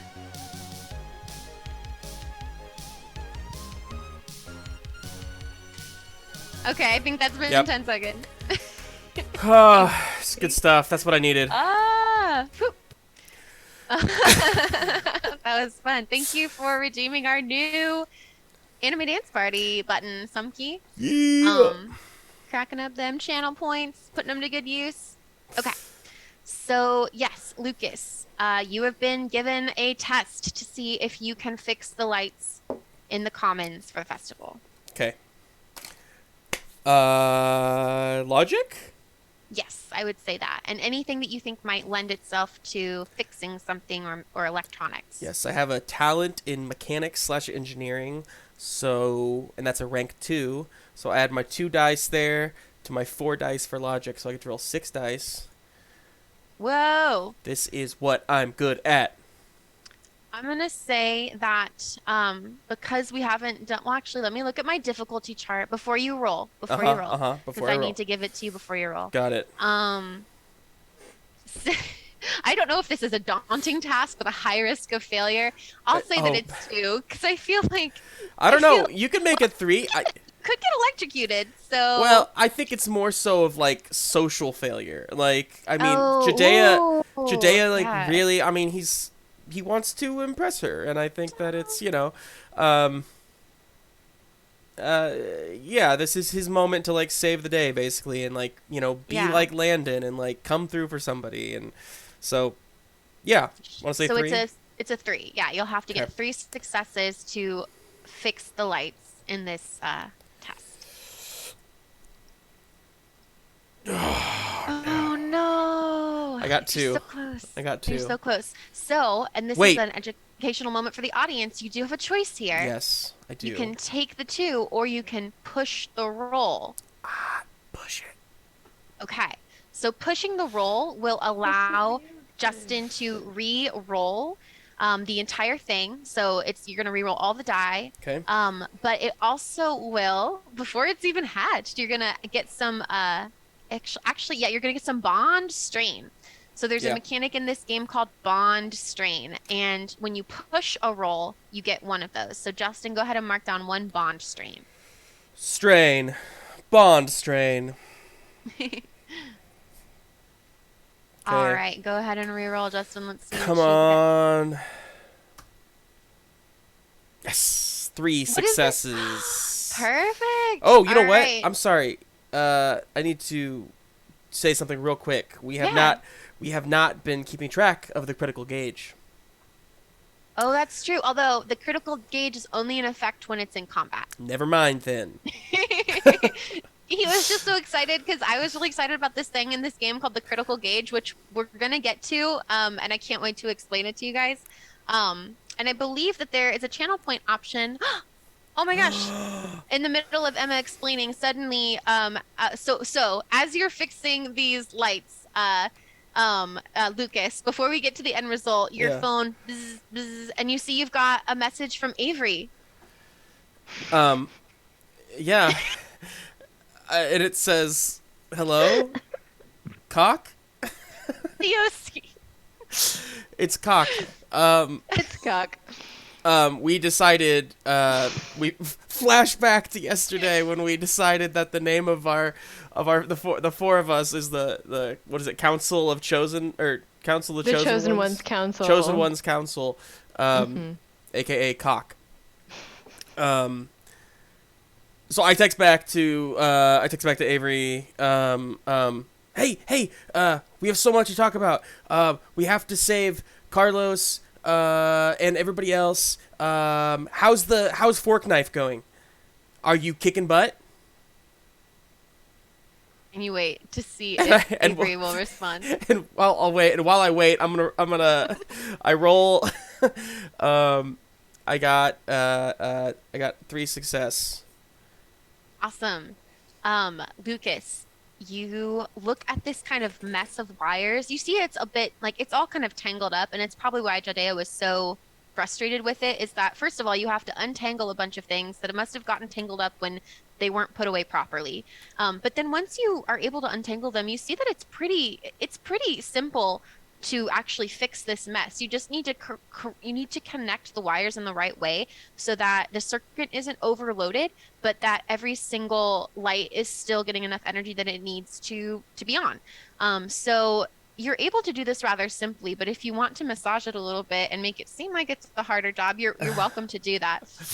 But Jadea is like leaning over you, interested in what you're doing, and then she gets distracted by someone who asks her a question. So she's actually turned her back to you for a moment while she's having to help somebody else with a question that they have. Okay. So yeah, I'm working on this, and then my phone buzzes, and I check, and Avery texts me back, saying, "Lucas, I told you not to tell anyone. I'm secretly a VTuber named Renegade Lawson." And so I say, "Crap. Well, I only told Selena and Cassidy. I haven't told anybody else your secret. Don't worry.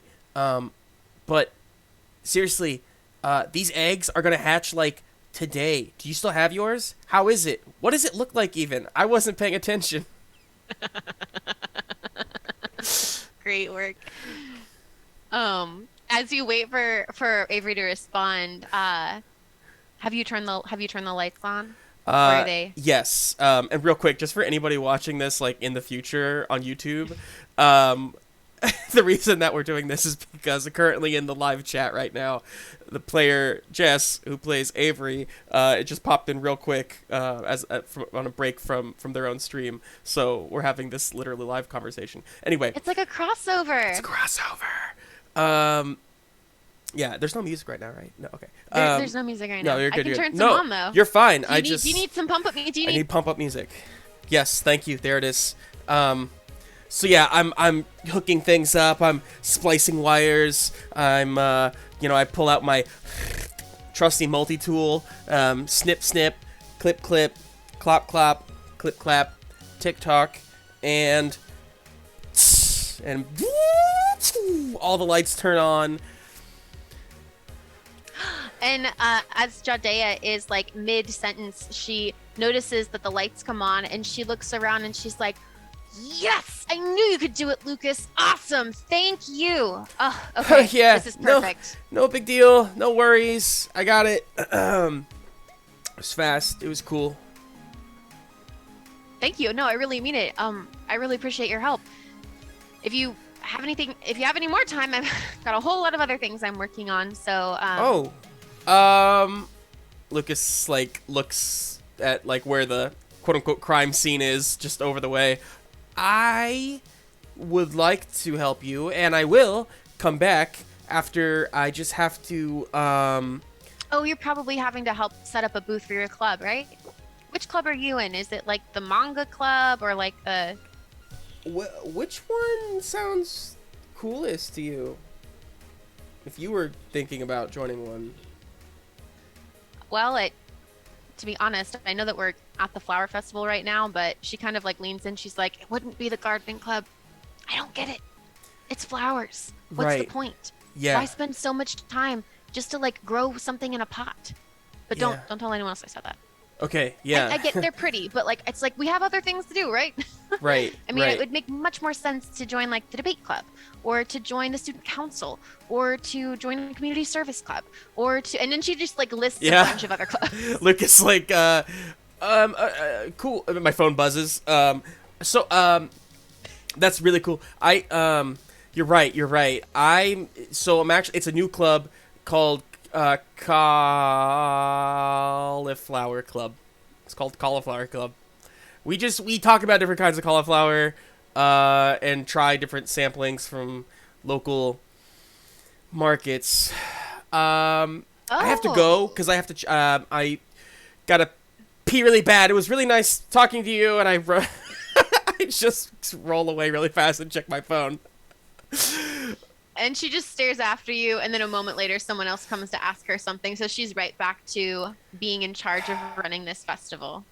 I check my phone, and Avery says, I have the egg. I emptied out my energy drink cooler for this. Head hurts. Probably for the best. But I should go. Gotta get my disguise on and get to gaming. We'll keep you updated. And so I just, I respond, cool. Best of luck. I just blew it with Jadea. I said I had to pee or something. Anyway, cock for life. And then, and then that's it. You, I want to keep throwing NPCs at you. I didn't know we have other players here. Yeah. You didn't say that out loud, did you? Cock for life? Yeah. I mean, now I want to have, but no, I didn't. I just texted Okay. it, and then I whisper to my breath, to my egg, I just go, cock for life. And then I keep going to the crime scene. Awesome. Okay, to finish out this scene before we move on to a new scene with you, Lucas, you look around at the crime scene, the place where Carlos was found semi-conscious, the place where the giant bluebird was attacking you with their like icy blasts, and you. Why don't you go ahead and make another logic roll maybe for me to see what you might find? Okay. Kind of like. I keep in my mind thinking about this and like how it would compare to like D&D or another game that has like a perception trait, and it seems like logic is probably the best one for that. Cool. Straight up logic, one success. Okay, so unfortunately, you don't really find any physical clues or anything. Um, and you maybe it's disappointing that you got here, you finally got to where you wanted to be, but you don't really see any clues here. Abysskurz does pop out of a bush and says, "Well, have you found anything worthwhile?" Uh, no. But I heard from Great. Avery, so that's good, Are they right? on their way? Uh, no. There's a fork knife competition. It's a thing, but no, but they're taking care of Now is the not the time egg. for eating food. Yeah. Speaking of which, do you know where I can find some cauliflower? I need to keep up my cover now. It's a Humans are so strange creatures. yeah. Don't worry about it. Um, cool. I'm gonna keep looking around just in case I miss something. You want to help me look? Sure. Cool. Are you thirsty or anything? You want me to get you some like milk or like? I could go for a bite. Okay, let's go. Let's go to the cafeteria. Let's just get you some milk. And you guys have a whole cutscene where you go and get milk in the cafeteria. And so we swoosh on over to, let's see, let's go to Cassidy. Okay. Cassidy, you are on your way to the nurse's office. Let's put on this thing. Real quick, some key has redeemed another boost roll this time for Rebecca because Rebecca missed out on a high level job as a mime. I wasn't even watching. What were you doing over there? Living her best life. Nothing? Okay. Nothing? Tra-la-la? Tra-la-la. All Yeah, so right. Cassidy's on her way. She's got her tote bag with her egg. She's ready. All right, Cassidy, as you are on your way to the nurse's office, you pass by the soccer field, where you notice that the soccer players are busy setting up what looks to be an obstacle course. And you know that for the festival, that different clubs and different teams will either have booths or games. And so it looks like they're setting up an obstacle course to be the game for the soccer team. You see that there's a group of girls and boys, all people of all genders, who have like a little like big poster board sign that says, it just says like "We love Roan" and then like a Sure. picture of Roan's head. And Of they're course. all just like hanging out. You know, Roan has a fan club. It's a literal club. It is one of the clubs. They have their own booth. They're selling little Roan keychains. Um, so they're there as always. But as you're walking along, you also notice that not too far off, maybe like playing under the bleachers, you see a smaller figure. Looks to be like a young girl with long dark hair. She's wearing kind of an oversized jacket, and she's like playing with like a stick in the dirt. Okay. So, I mean, I think she'd be going along, just kind of like looking, like seeing if she can like see Roan, maybe. Just, I mean, she had a whole experience yesterday with helping Carlos with him, and she's like a little distracted by it. And I think she maybe like almost trips over this girl. Oh, And then she's like, "Oh my gosh, I'm so sorry. Like, are you okay? oh, you messed up my picture. You were drawing a picture? What were you drawing?" She looks up at you and she's got like big brown eyes. And then she points at some like scribbles in the dirt and she says, I was drawing ice cream. Ice cream? Yeah. I love ice cream. Can I And then I help was you? drawing a monster eating the ice cream. Oh, She points at another set of scribbles. yeah. That's excellent. Can I help you redraw it? I can draw the ice cream and you can draw the monster. Okay. Okay. But you have to use this stick. Oh, okay. And so Cassie like grabs the stick and starts just like drawing like the most basic ice cream because she also like in the back of her head she like knows she's got stuff to do, but this girl's so cute, and so she's like, okay, ice cream. Where's your monster? You see that she's drawn a monster. It's just like a squiggly ball and then like a big mouth that's like ah, and it's got like one eye, and then like two little claws. And she says he's hungry for the ice cream. I think Cassie's gonna like take a second and like think back on her last day and be like, is he, is that monster, is he anywhere like besides the dirt? What do you mean? Like, do you see him like around? I don't know. She starts giving you like a weird look. No. Cool. Cool, cool, cool, cool, cool, cool, cool, cool, cool, cool, cool, cool. Big brother. No, no, it's cool. We're fine. We're She fine. looks over at the soccer field. It was just pretend. It was just pretend. Like the ice cream was pretend. The monster talk was pretend too. I gotta go, but this has been fun, and you got your monster with ice cream. So, Oh no, wait, don't go. oh, why? I like you.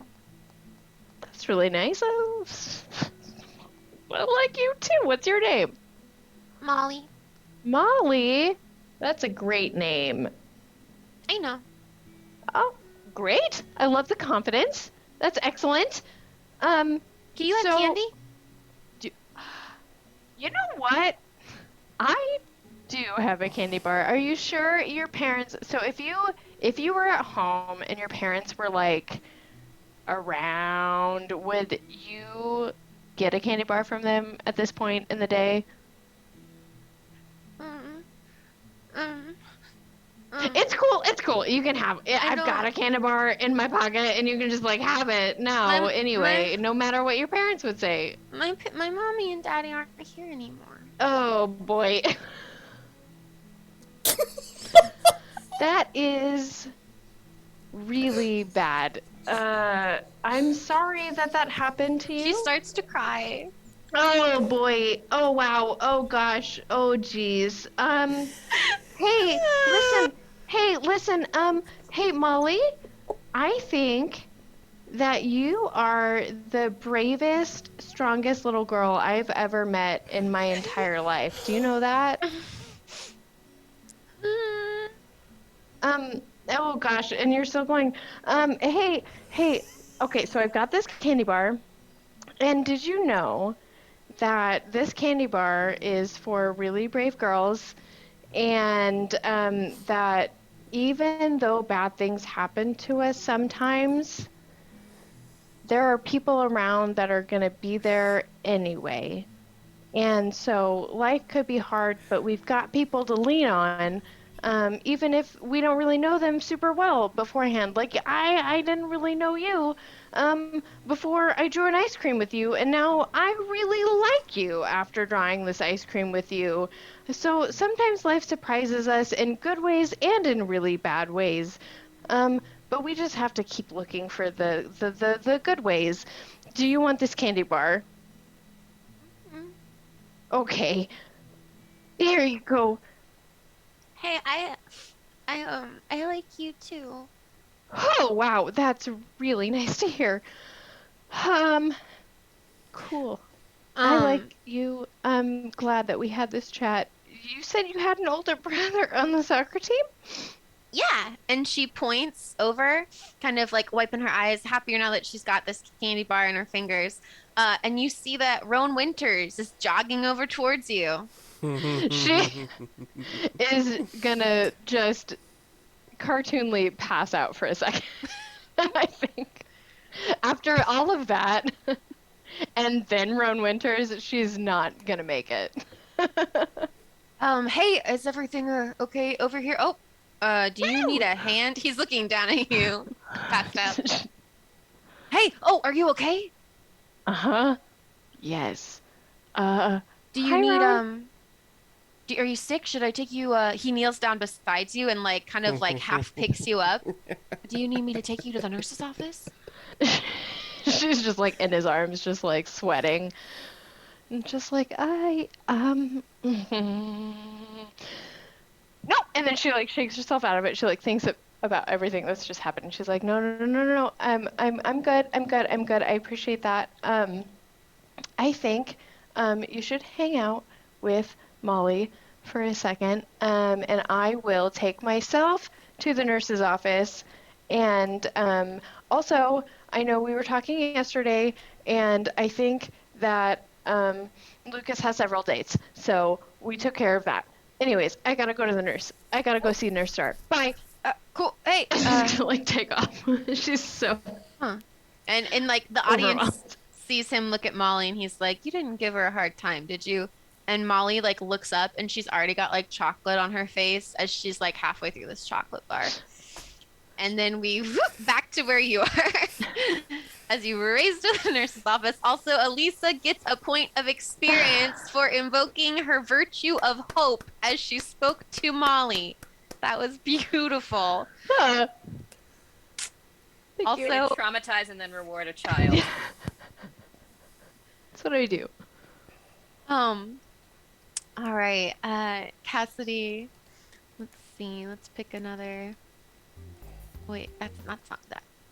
Okay, so Cassidy, you move on over to the nurse's office. Um, as you approach, you see that it looks like Nurse Star, who I need to start like reading the actual written descriptions of people that I've written down. I'm really bad about writing it down, and then I like don't have it in front of me, so I'm like, I'm trying to remember what I wrote down as I look at the camera because apparently I do that when I'm nervous. So let me find the actual description of Nurse Star. Okay. Nurse Star, or Miss Santos, or Nurse Santos, Star Santos, she, they. As you approach sorry, that's my cat's automatic feeder going off. It's going to be done in just a second. Okay. As you approach the nurse's station, you see that Nurse Star is actually standing outside, putting together what looks to be some kind of display or booth. Nurse Star is a person, a woman of kind of like little, I would say like slightly tall-ish with like surprisingly strong forearms. Like she looks like she might, like lift weights or something. Sexy. Brown eyes, a pink undercut bob, various ear piercings and tattoos on her arms and legs. However, most of the tattoos are covered up by her robin egg blue scrubs, except for a series of 4 to 5 butterflies, which you actually have a really good view of now that you're coming up from behind. The butterflies are like flying up from like her lower left shoulder, like up the back of her neck to the front of her neck. And as you approach, you see that she is putting together a display. It looks like it is health related. There are like pamphlets out. It looks like she's here. I found it. First aid station combined with a display on good healthy habits. There's like a free lollipops jar, a free deodorant, free condoms, and pamphlets on what healthy boundaries and healthy relationships look like. Awesome. And I think Cassidy is just going to come up and she has had a day already, and she's just like, hey, Nurse Star, hey, remember when I came in with Carlos and he was not okay, and I just want to see if he is okay and like where he is and like what's going on. So like, where did he go and like, is he okay? Hi. That's very kind of you to show concern for Carlos. I sent him home yesterday after he was able to rest. He felt a little bit better, and he went home. I did call his parents to make sure that he made it home okay. I did let them know that he had fainted at school today, so they are aware. That is very sweet of Cassidy. You're such a sweet girl to check up on him like that. That's really nice. Did he seem, did he, when he was going home, did he seem like overtaken at all? Or Excuse like, me? how was he? Overtaken by... I don't know. Like, did he seem like himself? Or do you know him? I don't know. Do you know him? Well, I mean, I'm not the school counselor, but I did try to ask him what might be on his mind. It didn't seem like there was anything physically wrong with him yesterday. Well, except that the cat bit him or whatever it was. I Yeah, he patched did that get up. it. But other than that, I couldn't find any reason. He didn't have a fever. Um, so I asked him, if how he was doing. He did seem kind of closed off, a little shy. But as far as I've known Carlos, that's his personality. He's kind of a shy guy. He did mention, or maybe one of you mentioned, that he's got some flute solo tonight in the concert.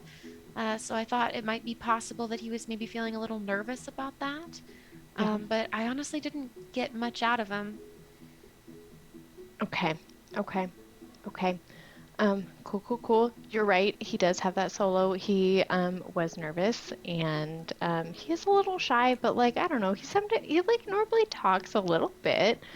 Um, Hmm. so when you say he was sent home, could I maybe, where does he live? Sorry, Cassidy, I'm not allowed to give out personal information like that. Sure, sure. That makes sense.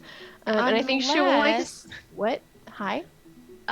unless you happen to be taking, homework by to drop it off.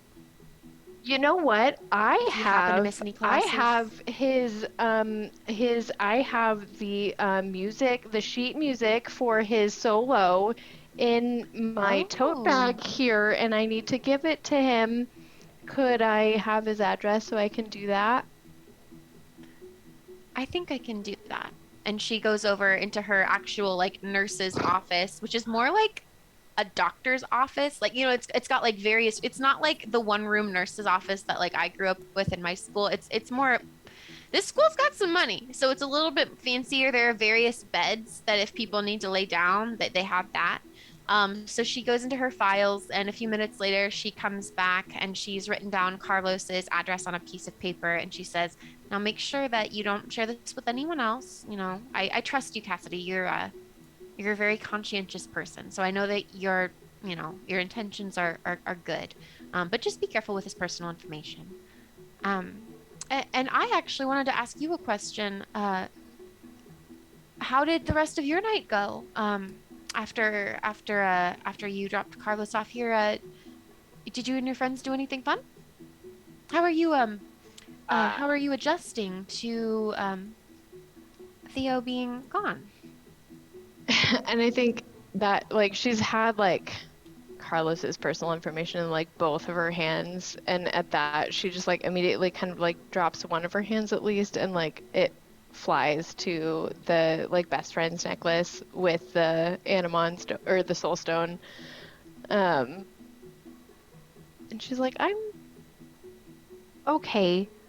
Um, you know, the last day has been the first, I don't know, just like the most I haven't thought about Theo in a long time, which maybe is sad, but also is kind of good. I think, um, because we still we love each other, but she's not here and she doesn't have to be my whole world now that she's not here. And now I've got some other people that I'm thinking about. And, yeah, it's been okay. Well, good. I'm glad to hear that. You've been reading my pamphlets. Um, They're good pamphlets. Thank you. So you and your friends, was it Lucas and Selena And Avery. and Avery? Yes. Did you see any more strange things? I remember you told me you thought you'd seen some strange creatures. Her eyes get super wide. And she's just like, I gotta go. And she just like bolts with the address in hand. Awesome. Um, and Nurse Star just looks after you, and she's like, "Forgot your lollipop." Um, and as you bolt away, I will ask you, where is she bolting? Does she know where she's bolting? Well, she's got that address in hand, and I think that's where she's going. Like, she's very single-minded. She's gonna go to Carlos's house, and she's gotta find him. Okay. Okay. We'll shift to Selena. Selena, you headed to the orchestral area. There's like a symphony or like a symphonic hall. I mean, I guess it's not like a full symphonic hall. There's an auditorium where people sing and people play music. And sometimes there are like assemblies and stuff in there. Um, and as you approach Selena, let's see, who do you run into? Okay, Selena, as you are heading towards the auditorium, we'll call it the Gladwell Auditorium, you pass by Mr. Vardy, who is one of the teachers at the school. He is the art teacher, and he is in fact hanging up. You see, he's creating an artwork display to showcase some of the best artwork of the year for the Flower Festival, many of which are pictures of flowers, but not necessarily limited to flowers. I'm going to ask you, do you think Selena has taken any art classes in her time at, I know she moved here somewhat recently, so she hasn't been going to WI her whole life, but Yeah, I mean, she might be like in an art class, like as an elective. do you But think yeah, she's is art something she's good at? Is something she's interested in, or just kind of a thing an elective to pass I the time? think it's just an elective. She's kind of more interested in music. Okay. So as you pass, you see Mr. Vardy hanging up the artwork. You'll remember that yesterday after Carlos passed out and after that strange bird appeared, Mr. Vardy was the teacher along with Roan Winters who came over to check up and see if everything was okay. And as you're walking by, he turns over to look at you, and I'll read his character description that I have written down and that I have here. You see a man in his mid-30s, tall, thin, pale, slightly shaggy dark hair, gray eyes, dressed in a typical professional attire with a white button-up shirt, dark blue tie, and a dark blue blazer. He has well-manicured facial hair, not too long. And as you pass next to him and you see him look at you, you remember that you've heard some of the seniors say that they think he's kind of hot. He has a like European look to him, like a guy who might have studied abroad, an air of like, or at least an air of someone who thinks themselves to be quite well educated. Mm-hmm. And as he sees you, he says, "Ah, Miss Aldina." Aldana. Right. It was the NPC. Burn! She like if there was a Sims like -10 above pops up over her head. She's just, Ah, yes, right. Miss Aldana. It's nice to see you again. Did that boy, Carlos, did he end up being okay? Oh no, that's okay. I'll tell you a little bit about myself. My name is oh You wait, should wrap it. you have a You should wrap it. no, sorry. My name is Vardy, and I'm here to say I'm so I like sorry, guys. doing farts every time of Sorry, day. Yeah, what was Party Marty saying? He was rapping. excuse me? Oh, one of those. I was just asking you if Carlos ended up being okay. I haven't seen him since yesterday. Not that I've been looking for him, but you know. I haven't seen him. Oh, okay. I thought you I'm might have actually been. looking for him right now. Do you know where he might be? Well, I know he's supposed to be performing tonight in the symphonic concert. That might be a good place to start. It might be Cool. good just to check on him, make sure he's doing okay. Mm-hmm. Yep. You know, if you applied yourself a little bit more in art appreciation, you might see one of your paintings up here. And he gestures to the wall of art. Oh, if only. Right. Well, carry on then, Miss Selena.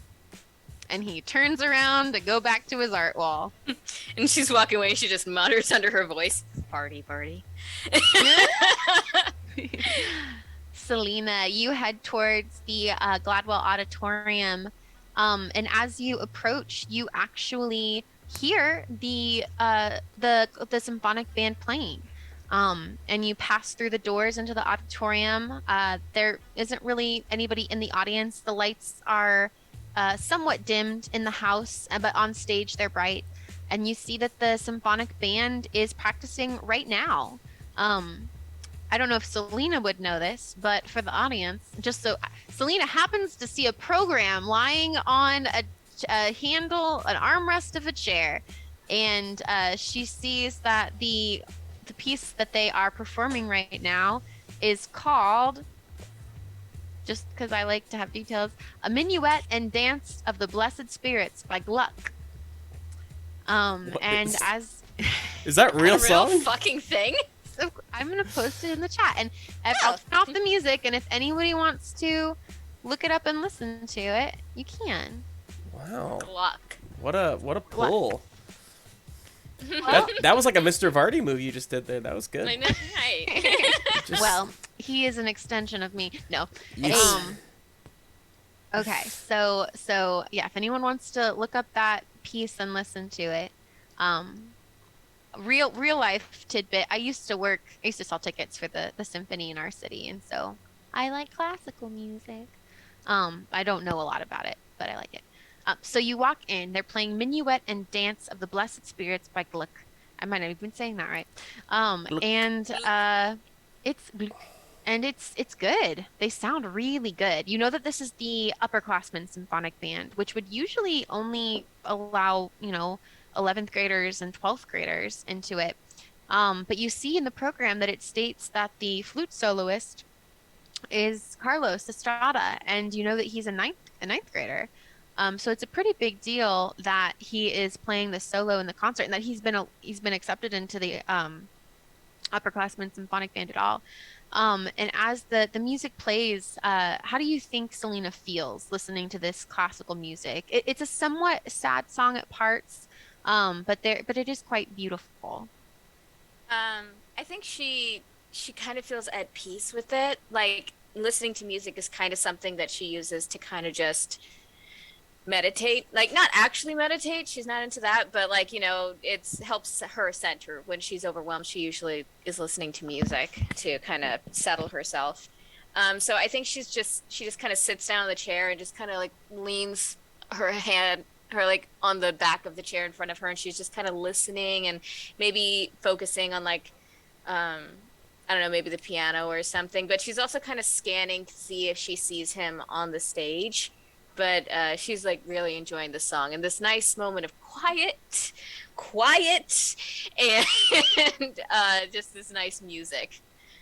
So, And as you scan Selena, at first you don't see him, but then he stands up. He's sitting at I guess he wouldn't be at the very end of the row, but he is the first chair flautist. So as he stands up for his solo, you see him, Selena, and from where you are, I assume you're like back in the hall. You can't really see like what his facial features are, but when he starts to play, it's like the most amazing.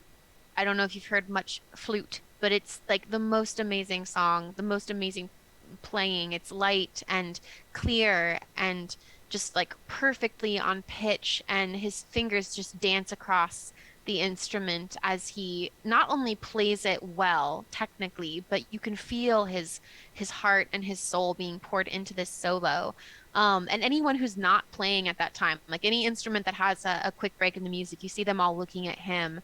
And it's just this really beautiful moment of, like you said, like quiet in the sense that like there's not a lot of noise. There's music, but there's not noise. And this goes on for about a 3 to 4 minute solo until finally that part ends, and he takes his seat. And do you stay or do anything? I think she's going to get up and move down closer to the stage to maybe get his attention, like if they take a break or something. Awesome. So you move down closer. The piece continues. It goes on for a while longer before At some point, the conductor stops and he says, "Oh, no, no, no, no, no. Bassoons, that you just came in a hair too late. We're gonna here. I'm just gonna work with the bassoons for a moment. Everyone else take a five." Um, and he goes to work with the bassoons. And everyone else is like putting their instruments down and taking a drink of water and whatnot. And you see your opening. Um, I think Selena's gonna go up to the stage and she's just like, "Hey, oh, I just forgot his name again. Ninth grader." Uh, Carlos is cleaning his instrument. He doesn't seem to have registered that you're talking to him. He's very like kind of like hunched over and like focused in. Crinkles up the the pamphlet and yeets it up on the stage to hit him. Ah, what? Oh, he looks around like not sure why you're trying to talk to him. Me? Oh, and surprised, caught off guard, he gently sets its flute in its case. Would never set it just on the chair. Sets it in its case and closes the case. And says, I'll be right back to the other flutes. And removes himself, kind of walks backstage and then appears from backstage into the house and walks over to you and he says, and I should describe Carlos. I'm not going to forget to describe him. You see that he looks a bit pale. He has curly brown hair, round glasses. He's a heavier set guy, really cute. And but he looks kind of a little bit pale. He's wearing long sleeves, so you don't see the bandage on his arm. But you know that it's probably there from yesterday.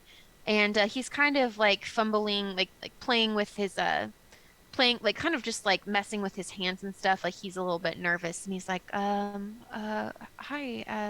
what can I what can I do for you? You're the kid that passed out yesterday, yeah? Um, yeah. I was there. It's fine. Oh, I just came to make sure you're okay. And, oh, I mean, I'm not because I don't care, but Cassidy was wondering. oh, So, oh, uh, yeah, yeah. I'm fine. It was nothing. I probably just forgot to eat or something. Um, I low blood sugar, you know. yeah, I'm fine. I'm fine. yeah. Gotta keep an eye on those monsters inside of you. Never know when they're Uh, gonna pop out. he looks at you like, yeah, like he does not know what you're talking about. Right. Uh-huh. Was that everything that you needed? And she just reaches out and puts a hand on her shoulder and says, Ah, "Good talk. You're doing great." And then just starts walking away. oh, thank you. Just like a little cloud overhead, like, what the fuck was I saying? And as you exit the auditorium, you can hear that the symphonic group has gone back to resuming their practice. Um, and as you let's see, as you're leaving, um, what does Selena do? Where is she headed? Um, I think she's going to text to the others and she's going to say, "Found him in the auditorium, seems fine. Um, don't think he knows about his Animon.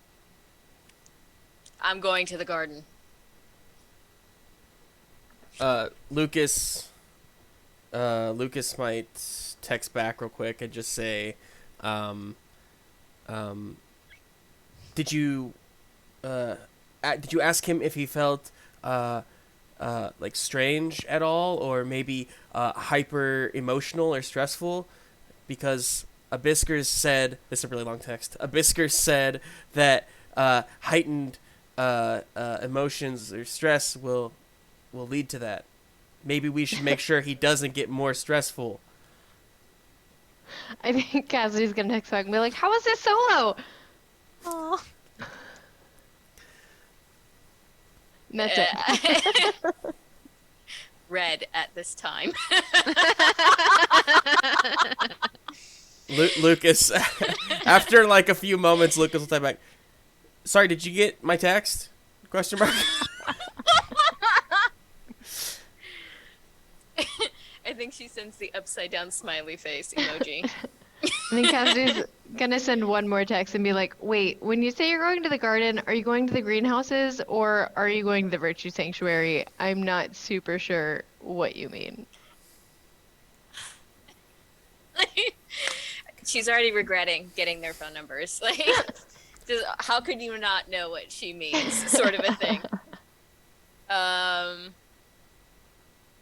she just says, "Oh, I don't know." The second one. I don't. Wait. Lucas text back says, "Great, see you guys there. Cock for life." And then that's it. Cassidy's gonna send like the okay emoji and then be like, "I'm turning around. I was headed to Carlos's house, but now that I know he's at the school, see you soon. Here I come." And we will jump forward to Selena, you make it to, well, actually, it would make sense for Lucas to get there first because you were in the Commons, which is right next to the Virtue Sanctuary. So, Selena, you're on your way to the Virtue Sanctuary. Lucas, you know she's going to meet there. So, do you head right there, or do you talk to anyone else before you go over there? Lucas, is there anybody else? So I didn't find any clues. I know that I want to help Judea more, but I don't have time right now because I need to meet my cock group. I think that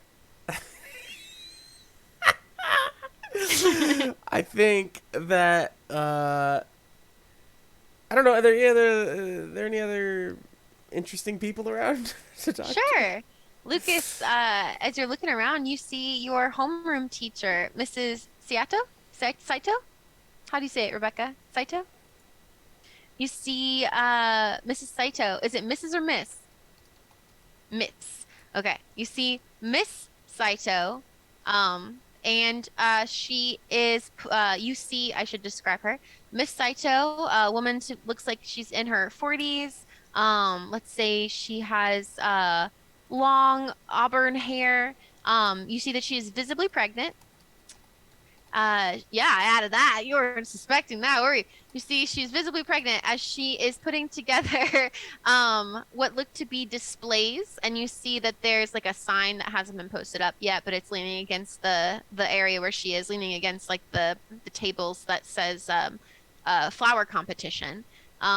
And you see that she's like putting together like what appears to be where the flowers will be displayed so that people can look at them before they're judged for the flower competition. Okay. And she's kind of struggling to like lean over and grab something from the ground. Like Oh. she dropped something. She's trying to pick it up. I got it. I'll go over there, reach down, grab it for her, give it to her. Unless it's like a soul stone or something, and then I'll look at it. Let's say that let's say it's one of the winning ribbons. Okay. I pick it up. I glance at it. I think, yeah, okay. And then I hand it to her. Oh, thank you, Lucas. Oh, yeah, you're welcome. Hey, Miss Saito, while I have you here, okay. Hypothetically speaking, if I was preparing for a baby, what would I need to prepare? Like, where do babies sleep? Or, like, do they, like, I know that their cribs are a thing, but, like, could I just, like, make, like, a little pillow for it or something? Well, a pillow fort wouldn't necessarily be safe. They Right. cribs are pretty important so that they don't, accidentally hurt themselves. Sure. This is purely a hypothetical, right? None of your friends are nobody's like, and she like gestures to her belly, like you're not. Is your No. mom? No, oh, no. No. Okay, good. No, it's Oh, thank hypothetical. God. I mean, I am preparing for something to come, but it's not a baby. Oh, is your family getting a pet? Are you getting a puppy or a cat Oh, or no, no, something? no, nothing like that. No. Okay. Um, and the question was, where do they sleep? Uh, yeah, but you know what? I think I figured it out. So no worries. Hey, did you see a big bird by chance? A big bird. Yeah, or a cat Um, with horns? um, I I can't say I've seen either. Okay. Um, you have such an active imagination, Lucas. Yeah. I do. It's a You're good thing. It's right. it's it's a good thing. She sits down, taking a little break. She says, I didn't mean that to come off sounding like I was being condescending. It's a Right. really good thing. I hope that my little one has just as much imagination because it's really important. Yeah. That's how you're able to come up with new and interesting ideas. That's how you can, make the world a better place. You got to be able to think outside the box. Um, Miss Saito, you were my brother's teacher, right? Yeah, I was Landon's teacher. I Um, Oh, I remember. did Landon have a overactive imagination? I wouldn't say it's well, okay, maybe I did just say it was overactive. I Landon is a very bright boy, obviously. Um, but he always seemed more interested in socializing when he should have been studying, although I guess that didn't impact his test scores. He aced every test. But I wouldn't say that Landon had an overactive imagination. He seemed very socially well adjusted with his peers. Very very dramatic. Yeah, he has a lot of friends. He's yeah, a very good performer. She kind of catches that and she says, "So how did I hear that you were did I hear you've joined a cauliflower club?" Uh, Today I was saying that there's a cauliflower club now. Is um, that a game? Is that it, yeah, it's a game that oh, okay. I play with other people. Hey, that's that those are the best kind of games, in my opinion. Yeah. That's great. Hey, Miss Saito, can I ask you something else? Yes, Lucas. Okay. When, how do you, so people keep telling me that, how do you know if something's a date? Oh, okay. Because, like, nobody ever said date, you know? And so, until, like, and so I was just, like, hanging out. I thought I was gonna hang out with somebody, and then somebody else was like, "Hey, do you want to hang out?" And I was like, "Yeah, I do want to hang out with you." But then my brother said it was like it was like dates, and I don't want to like, I don't want to be like a cheater. So like I don't know. Well, that is a very good impulse, Lucas. It's good that you want to be honest to whatever girls or boys or people that you may or may not be going on dates with. Hmm. Um, Generally,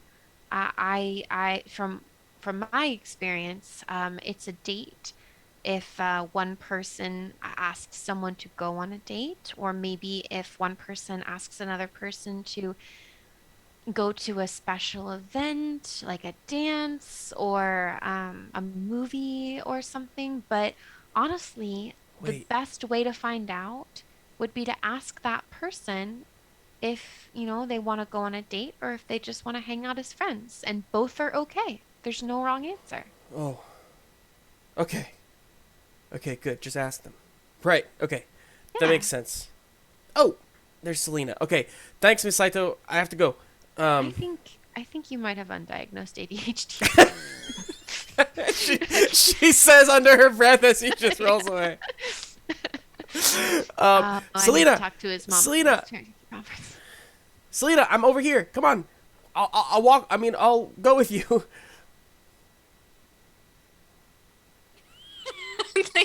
I think Selena sees you talking to Miss Saito and is just like, oh no. What's up? How'd it go? You never answered my text, so I don't know. Did you ask? Did you ask? Yeah. I did ask him. What did I ask him? Did you ask him if he felt asked if he high was- stress or if he felt No, over emotional? I asked him if he was feeling better. Oh, I well, think that's he good. said yes, and then Oh, I asked if I kind of asked if he knew anything about Animon, and he seemed really confused. And yeah, okay. Cool. Well, I'm not good. I didn't find anything either. So, I think Cassidy comes like barging. I mean, if you want to go talk to him, go ahead. Yes. Okay. You talk to him. Okay. How is he feeling? Is he? This music is great. Was his solo okay? You didn't really answer that. Yeah, How did he sound? He played very well. It was beautiful. The music was Cool. phenomenal. Yeah, I Here's the bet. thing. Is Abysskurz made it sound pretty like dire about his life and just like how he is in general. So like I mean, maybe he seemed fine, just kind of his usual high anxious Sure. self. So, I mean, I don't really know him. well, I think the So key, maybe like, somebody else should have gone to the orchestra room. Just saying. yeah, that's probably would have been smarter. yeah, maybe not the best choice. I think that, but we didn't know we were gonna find him there. To be honest, we thought we could find him anywhere. So, like, how are Honestly, we yeah. to know? we didn't You know know. what I mean? That's true. So really, the math does check out still. But Smart. I think the key is just to make sure that he doesn't get stressed or highly He emotional. has a solo. Do we babysit him So all that day or is something? literally just him playing a very complicated instrument We could alone. we could tie him up and Which put him in the seems janitor's stressful. closet. That way he doesn't get stressed out all day.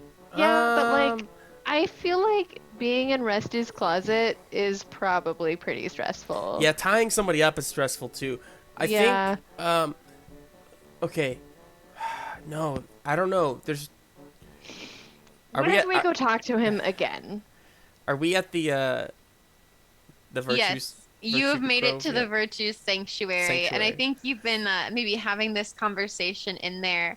And as you are kind of like talking, not sure what to do, weighing the options, each one of you, I guess maybe unbeknownst to you, your various bags that your Animon eggs are in start to wiggle.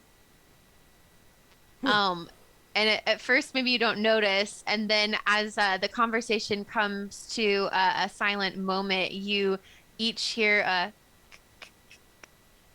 cracking sound coming from your bags. Oh my gosh! Oh my gosh! It's happening! It's happening! It's happening! Oh boy. Oh I jeez. I hold my egg Oh and wait. boy. Yeah, I think Selena puts her bag on, like unzips her bag, puts it on the ground, and takes a couple of steps back because she's just. All right. As each of you pull your egg out, you see that all three of them simultaneously have started to crack and shake and quiver. And then a moment later, boop, each one of them pops as the top part of the shell cracks open. And individually, these little baby fledgling Animon shake off their shell casings, and you see three little Animon sitting before you. And I would like each of you to describe your Animon one at a time, starting with Lucas. Yeah, I in front of me, I see a cute, very adorable. I don't know, how big are fledglings? Like, Probably about the size of a stuffed animal, or like, yeah, probably like this. Chipotle like, burrito. Like a Chipotle burrito. Okay. Um, uh, Like a puppy. it's slightly like lavender, but almost like translucent skin. Almost like you can every now and then like a little like jolt of electricity shoots like within it, and you can like see almost like the interior body essentially, if that makes sense. I'm trying to base the rest off of Rebecca's drawing. I'm trying to remember what it looks like right now. Those drawings will be sliding across your screen as you watch, so you'll see them. Yeah. But I should I tell you the name, or would it? Well, Would it tell me? Would it tell me its name? That's a very good point. That. What do you think? Voice up. What is the Animon's name for the audience? This Animon, which by the way has a little lightning bolt. It's on the screen right now. A little lightning bolt on my lap. A little lightning bolt shooting out of its like forehead and two little ears. This is Babolt. Babolt. All right, Babolt, you have just been born into the world. It has been a long night. You did not stop talking. Wow, wow, wow, wow, wow. Hello. Hi.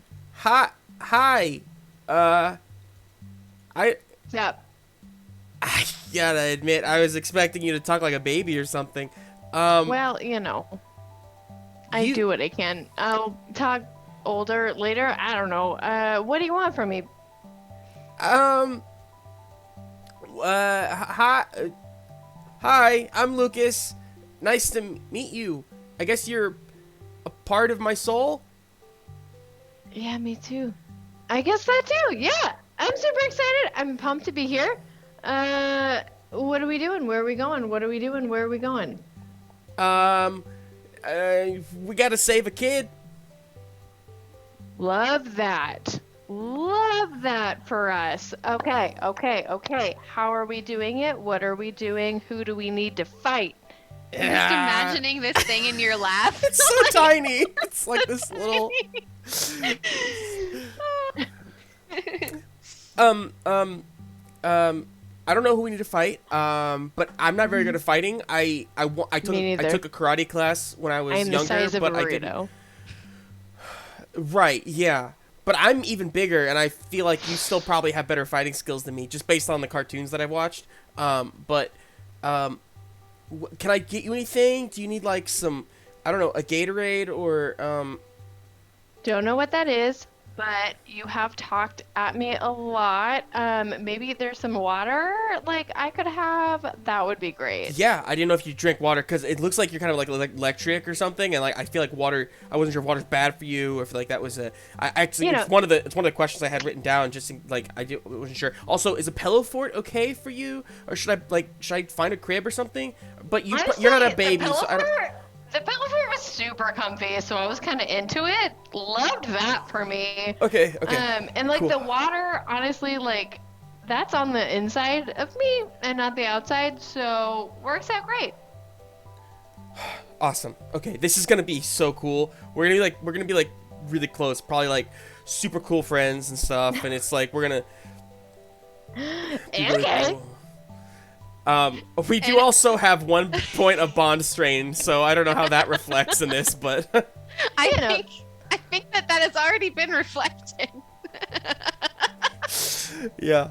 And as you're having this conversation, with your say their name again for me one more time. Say their name. That's Babolt. Babolt. It's like As you're baboon, but with a bolt at the end. Bolt. Oh, Babolt. Well, Babolt. as you're having this conversation with Babolt, Selena, your Animon egg also hatches. Will you tell us what Selena sees?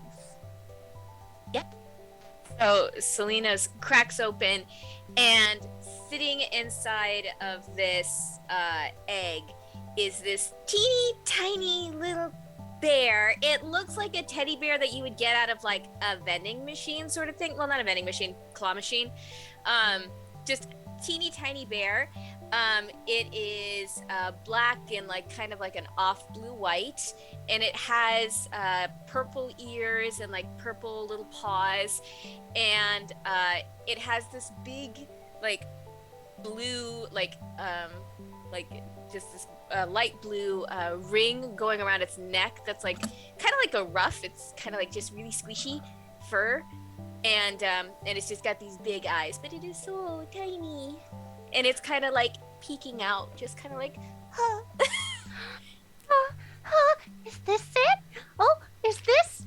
Oh, I'm here! Hi! Oh, you must be Selena! Oh, I'm so excited to meet you! And it jumps up and it latches onto your face. And just Oh my hugs your god! face. Ah! I think she's like trying to pull it off, just like, We're gonna be best friends and we're gonna drink hot chocolate and we're gonna have sleepovers. Oh, and I can paint your nails. I've never done it before, but I'd love to try. And she's like holding it at arm's length, and she's like, I'm sorry, who are you? I think there's been a mix-up. Oh no, I'm your Animon, Penumbra, right? Hand dipper. Pandipper! Okay, sorry, it's my first day being awake. I get a little confused. So excited. I'm Pandipper, and I'm gonna be your new best friend. Fun. You're very tiny. Yes, that's because I'm a fledgling Animon. But don't worry, I'll get bigger. The more that we bond, the stronger I'll become. Oh, this is gonna be a long road. What's your favorite color? I like purple. I like purple too. We have so much in common! Yay! I think Lucas like hears that and like turns the bolt and's like, "What's your favorite color?" What are colors? I don't know. You don't know what colors are? No. Holy crap! This is crazy. I'm colorblind! It's canon!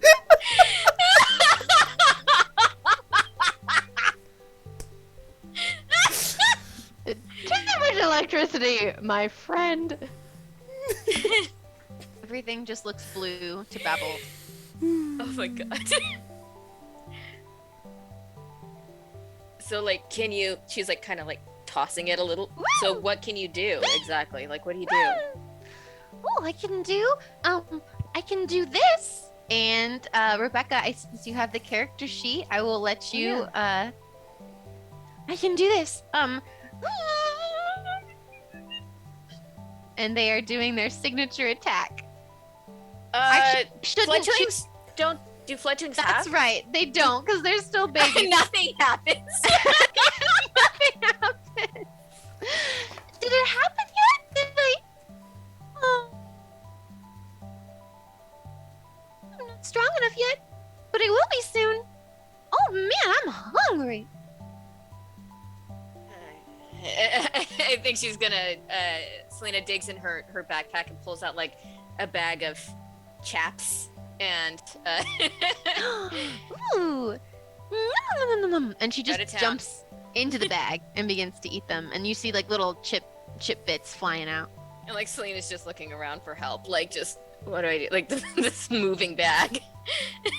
And as you look over, you see Cassidy, who is meeting her Animon for the first time. What is Cassidy's Animon's name, Alisa? So it's Ivelion. Or no, this is Florut. At its Florut at its fledgling stage, and it's just this little baby with kind of like a little head of wisteria, and then just mostly roots and like a few leaves poking out kind of at their neck like a ruff, probably. Okay. And so it just pops out and it's like, good morning. Hi, good morning. Wow, you exist. That is great. I am. You're so big. Yeah. Oh my That's gosh. There's never. so much everywhere. There's a lot. Yeah, the world is big. There's a lot of it, and I am so excited to meet you. Wow. Wow, wow. Fun. Oh my gosh. Look, more people. And it jumps off your hand and starts running Bye. towards the entrance. Hold on, hey, wait. Maybe we should, think about this for a second before you go out into the world. I don't know. Hey! Why? Hang- What's your name? I'm Floroots. Floroot. Okay, sure. It's really nice to meet you. I am Cassidy. Hello. Can you, hang out here for a sec, while we catch a breath and, do everything we need to do and, figure out what our next steps are? Well, yeah, sure, I guess. We're gonna take on a big Animon, aren't we? I don't know what that means still, but maybe. Okay, love that for you. Lucas, what are we doing? Lucas is currently holding Babolt's I think he's just guessing Babolt's name and not giving Babolt a chance to even tell him their name. He's like, is it Electrocid? No. Okay. Is it But Bolt's smoking a cigarette is it somehow. Is it Lightning Lad? What's your name? Oh no, don't tell me. Don't tell me. Bolt kid. What? This thing is just rapidly aging in front of us. How come everybody else has really cute ones that are happy and eager? I'm just kidding. I'm right here. I'm a Bolt. What? No, you're a jokester. I like that. It's I don't Here know. to joke with you. Here to kid. What's up? What do you need? What I don't know. Sorry, Cassidy, what'd you ask me? This is hard. I know, right? Lucas, I don't know what we're doing now. I'm still. Okay. I don't really know Animon, so Yeah, okay. this one asked me if I was fighting a big Animon, and I don't know what that means. Cock meeting right now. Cock meeting. Okay. Cock meeting. Everyone. Hi, Animon. I'm Lucas. Hey. You gotta stop. It's just little sparks of smoke coming up. Not even a real cigarette at No, all. no, Just, of course not. just its finger. I would be Just its concerned if it was a fingies. real cigarette. Where did you get that? Was that in your egg with you? It's just got its fingies.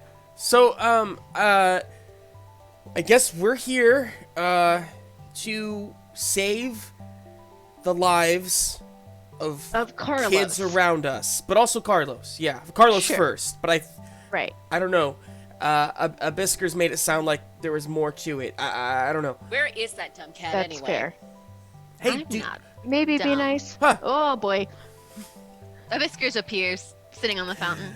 It's my goal to make it canon that every time Abysskurz appears, Lucas goes, "Ha!" They like it. Do you guys know Abysskurz? Do you all know each other? Is that racist? I'm sorry. These Animon do not know me because they have just awoken for the first time in these forms. I am I just know you. Abysskurz. Hey. Hello. Babel, Are you my mommy? you know Abysskurz? No, No, I am not I just your know mommy. you. Oh, you know me. Yeah. 'cause This we isn't met confusing just at now. all. Cool. Side note for the listeners at home, so instead of me playing all of the Animon and instead of each player playing both their kid and their Animon, we decided to go ahead and give it a try with players playing each other's Animon. So if you get a little confused, that's why. But it's an experiment. We're having fun. I'm having fun. I think it Yeah, works. It's a great I time. I think it's it's good. great. And then I don't have to do a bunch of extra voices. So, Yeah. oh, it's nice to see you, Whiskers. I mean, Abysskurz. Oh. Okay. So everyone, what we have to do now is go find Carlos and make sure he doesn't stress out.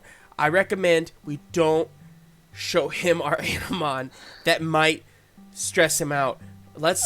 Maybe we just stay, like, hidden in the shadows. I don't mean to offend you. I'm sorry. Can Or they? we could show up and say hi and sing him a song. Yeah, and give him some chips. I mean, what friendship doesn't solve problems. So, hi, Cassidy here. It's just me, Cassidy the person.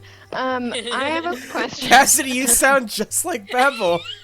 That's wild. I feel like that's a weird reflection on you. I don't understand. I don't Lucas. understand. It's true. Anyway.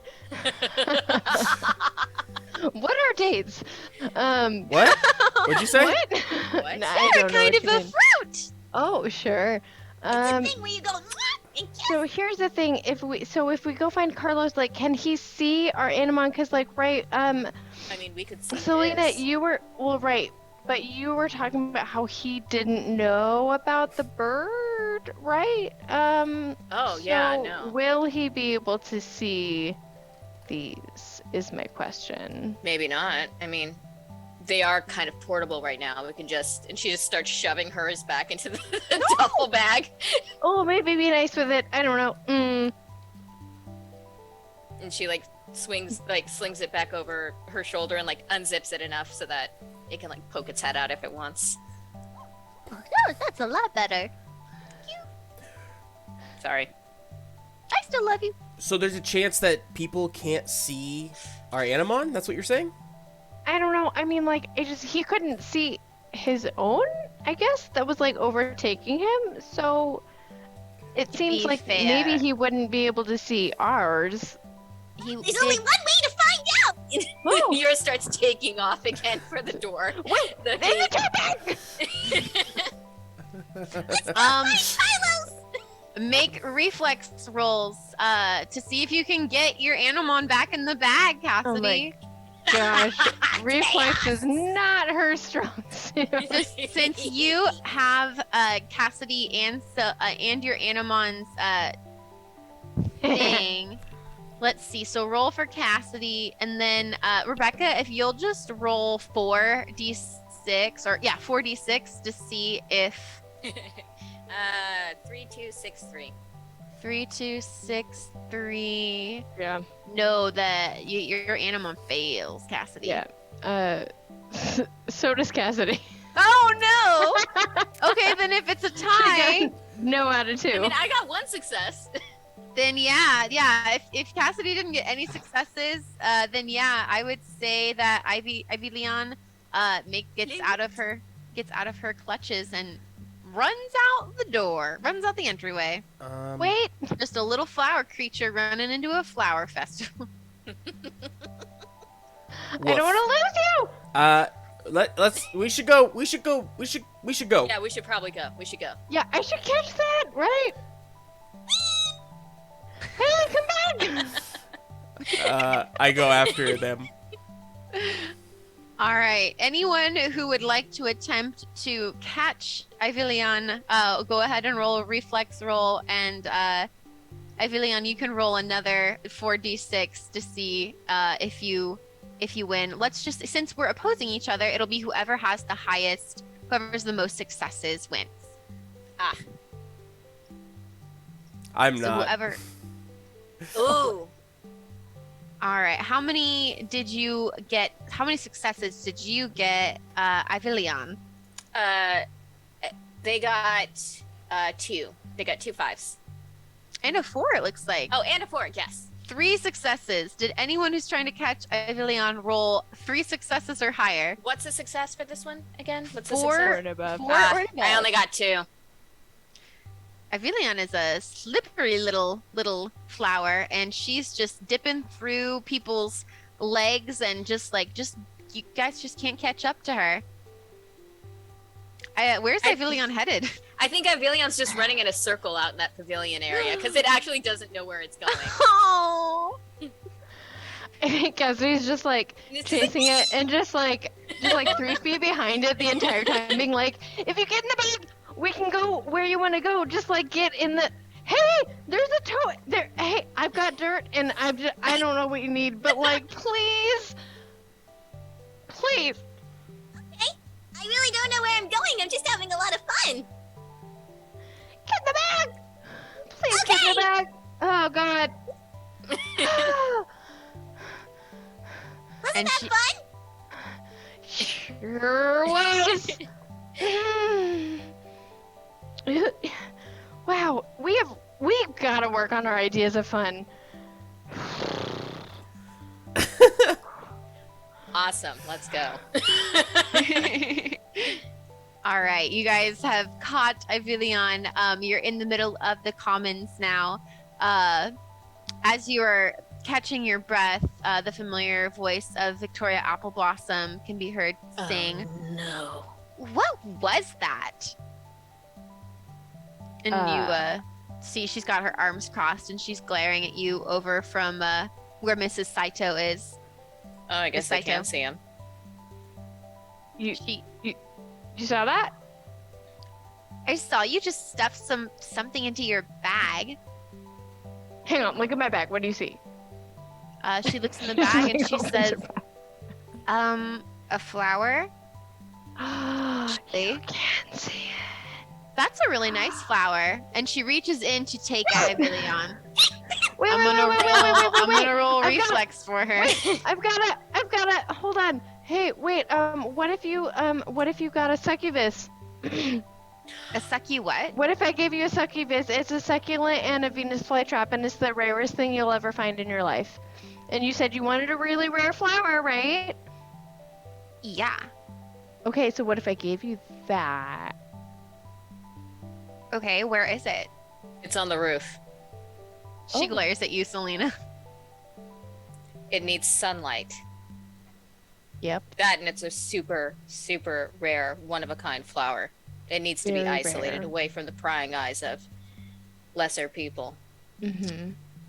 One of you can roll spirit to convince Victoria, and whichever one of you rolls can get a boost to your roll, since both of you are working together.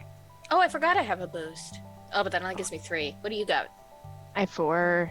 Oh, you go. Okay. All right. Oh, wait, and so a boost would be 5 then, right? Or am I crazy? Yeah. It just lowers. Oh, never mind. Oh. Nope. So yeah, a boost is not an extra die, Oh, but it lowers the threshold so that anything that's a 3 or higher counts as a success. Ew, okay. Oh, hey, that's good. What'd you roll? Yes, beach. You gotta Okay. get at least a 2 successes. I got 3. You got 3. Okay. Victoria's glaring at you like she doesn't believe you, and then she looks from Cassidy to Selena to Cassidy to Selena, and then she says, "Fine. Okay, so it's on the roof. Are you gonna go get it for me?" No, you should, because I told it that you would, and it is sentient and is expecting you. She believes it's on the roof. She's not sure about the... Okay. Do I look like an idiot to you? I'm not gonna go up to a No. roof by myself and go get a plant. And she Bring a snaps her friend. fingers. She snaps You've her got fingers. so many friends. You're right. I If do you don't want to go by yourself, just like bring some of your friends that you've got, and you've got so many. I'll take you. Lucas sighs loudly and then says, "We don't have time for this. Can we go, please?" Rude much? To Victoria. Veronica, what is it, Victoria? Victoria Apple Blossom, Apple Bloom, either or. What? You have better things to do? Yeah, we have a person to save, okay? As if you are so lame. Hey, do you Okay. know Carlos? You know what? You guys go ahead. I will take Miss Apple Blossom up to the roof to go get the plant. She looks at you and she's like, "I'm not sure I trust you to be on a roof with you. I'll go with my friends, and if there's not a plant up there, you 3 are in a world of trouble." Okay. Okay. Okay, Can pumpkin. we go now? And she We like should definitely go now. her hair and storms past you with 2 of her cronies who past you as they go into the school. God, she's the worst. Yeah, they are. All right. That's She enough time. wasn't very nice, was she, Selena? She said No. some mean things. She really did. Those people we are kind get of the her? worst. Should we? I think Yeah, like let's pull out her zapping a hair. little bit, zapping a little bit. Like, can we go back? You know what? Huh? Why don't you save that gumption for whatever it is we're going to be facing later? Because we probably are. So, Yeah, And lightning. as you say that, oh, sorry, go ahead, Justin. No, I was just gonna say, yeah, lightning lad. We should hold off on that. It makes me happy. There's a time for violence, and there's a time for peace. And as you say that, there is a whoosh of wind as all of a sudden the air gets a lot colder.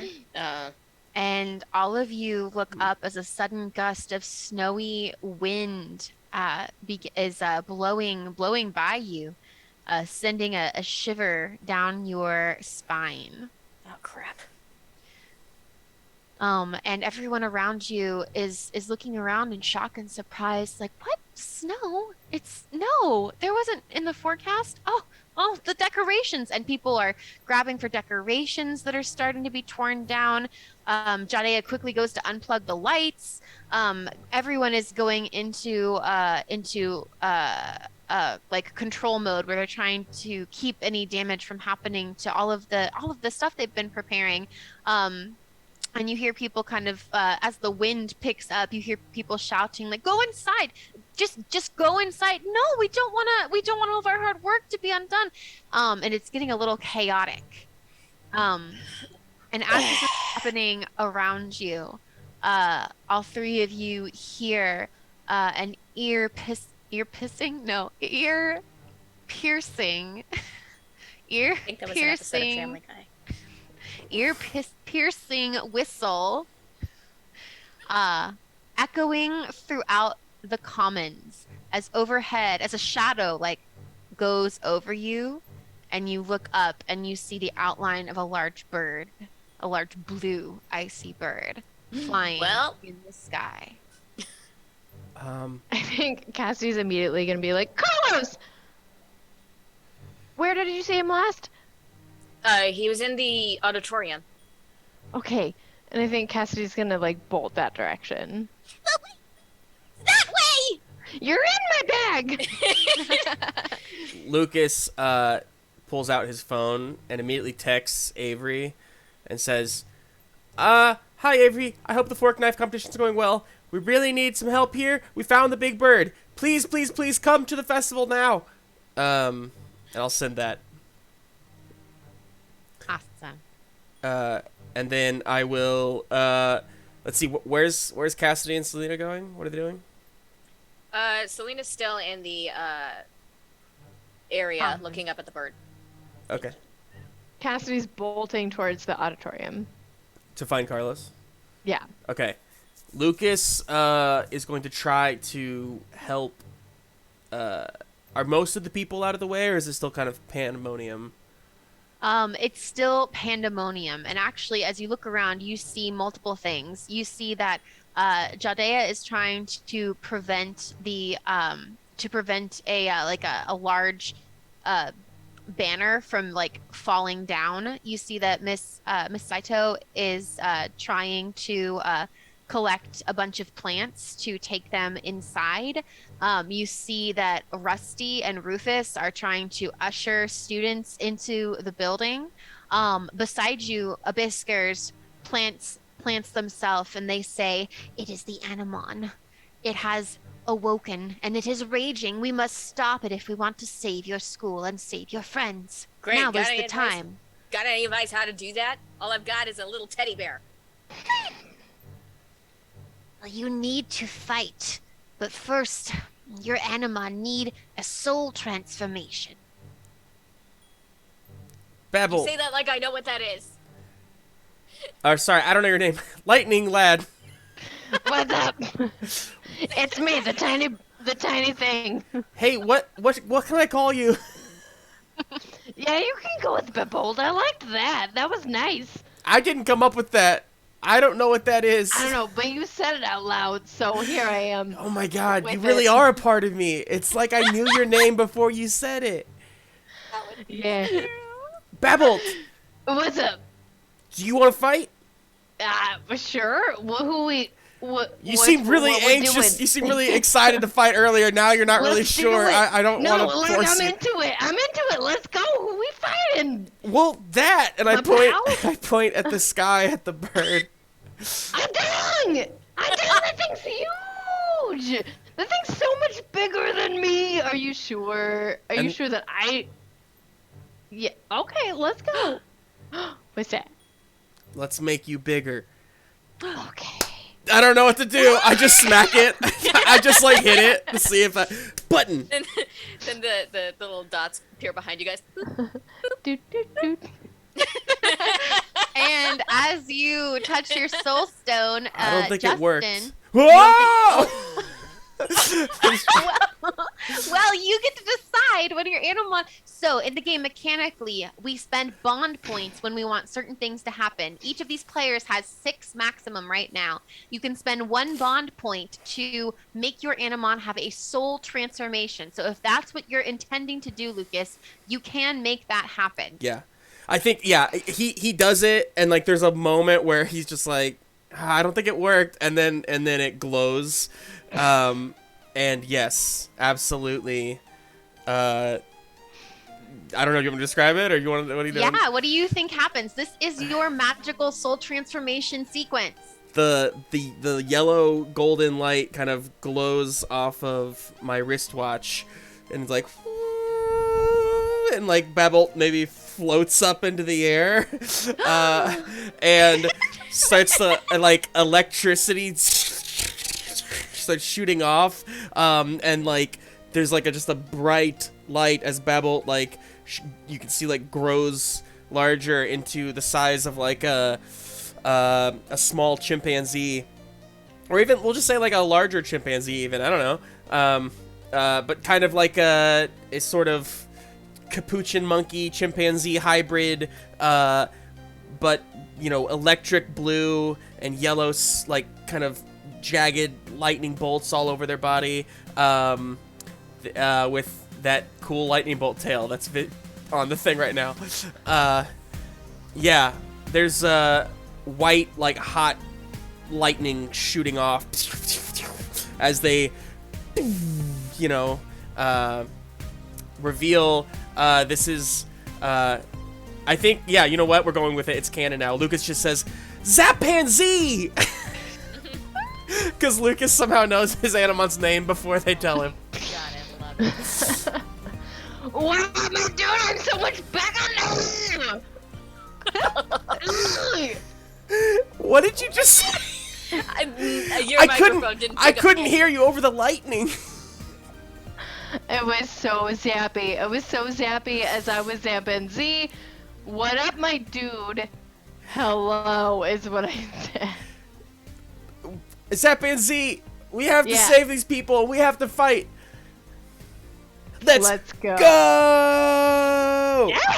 He's so into this. Yes. All right.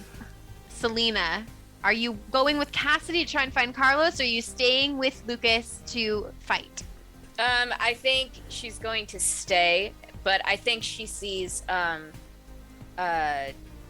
Miss Saito, and she's like, we got to do something to help them, and she sees all of that happening with Lucas, and she grabs hers and she says, "Come on, Pan Dipper, let's be useful." Ooh, I am ready. Let's do this. And so I think for their transformation, they like jump out of the bag into the air, and the little blue collar around their neck starts to like ripple, and then it turns into clouds and just like completely engulfs them, and then starts to grow bigger, and the clouds take the shape of like a much bigger kind of bear thing, and like these sharp claws come out and just like poof open up the cloud, and the clouds like form a ring around its neck again, but now it's much more cloud and there's like starlight in it, and like maybe some stars shine out. And it's Penumbra. I don't know. Now I'm Penumbra. I told you we'd be best friends. Awesome. Let's do something. I'm tired of just standing around. Penumbra lunges for Miss Saito, kind of waiting for you to call out what you want her to do. What was Miss Saito doing again? Miss Saito is trying to collect all of these like plants that are in this area, but she's having a hard time carrying them all and managing getting out of the wind. So she's kind of just like arms full. She doesn't even see as one of the card or the wooden signs has like ripped off of a booth and is flying through the air right at her body. I think Penumbra like runs and jumps and using their claws like cuts it in half. So like the pieces whoosh, go like right past her head as Selena runs to try and help get her inside. Nice. I'm not even going to make you roll for that one because that's just really cool. It's an inanimate object. You can break it. Okay. All right. Selena, your Animon has evolved. Lucas, your Animon has evolved. It is 10:53. I think that we are going to end this stream with Cassidy. Cassidy, you are running through the halls of WI, racing towards the Gladwell Auditorium, I would imagine. Yep. All right, as you're racing past students, a lot of the students in the hallway don't seem to have noticed what's going on, although some of them are looking outside, commenting on the strange weather. As you're running along through the hallways, you hear little snippets of conversation. Oh, it's snowing again. Oh no, what about the festival? Hey, did you see that big bird? And you slide around the corner toward the auditorium, and you literally like slide as you realize the floor underneath your feet is like iced over, and so kind of out of control, you end up sliding further down the hallway. Can you make a reflex roll for me? You have to get at least 2 successes, not to fall on your face. I sure can. Oh, bummer. I can do that.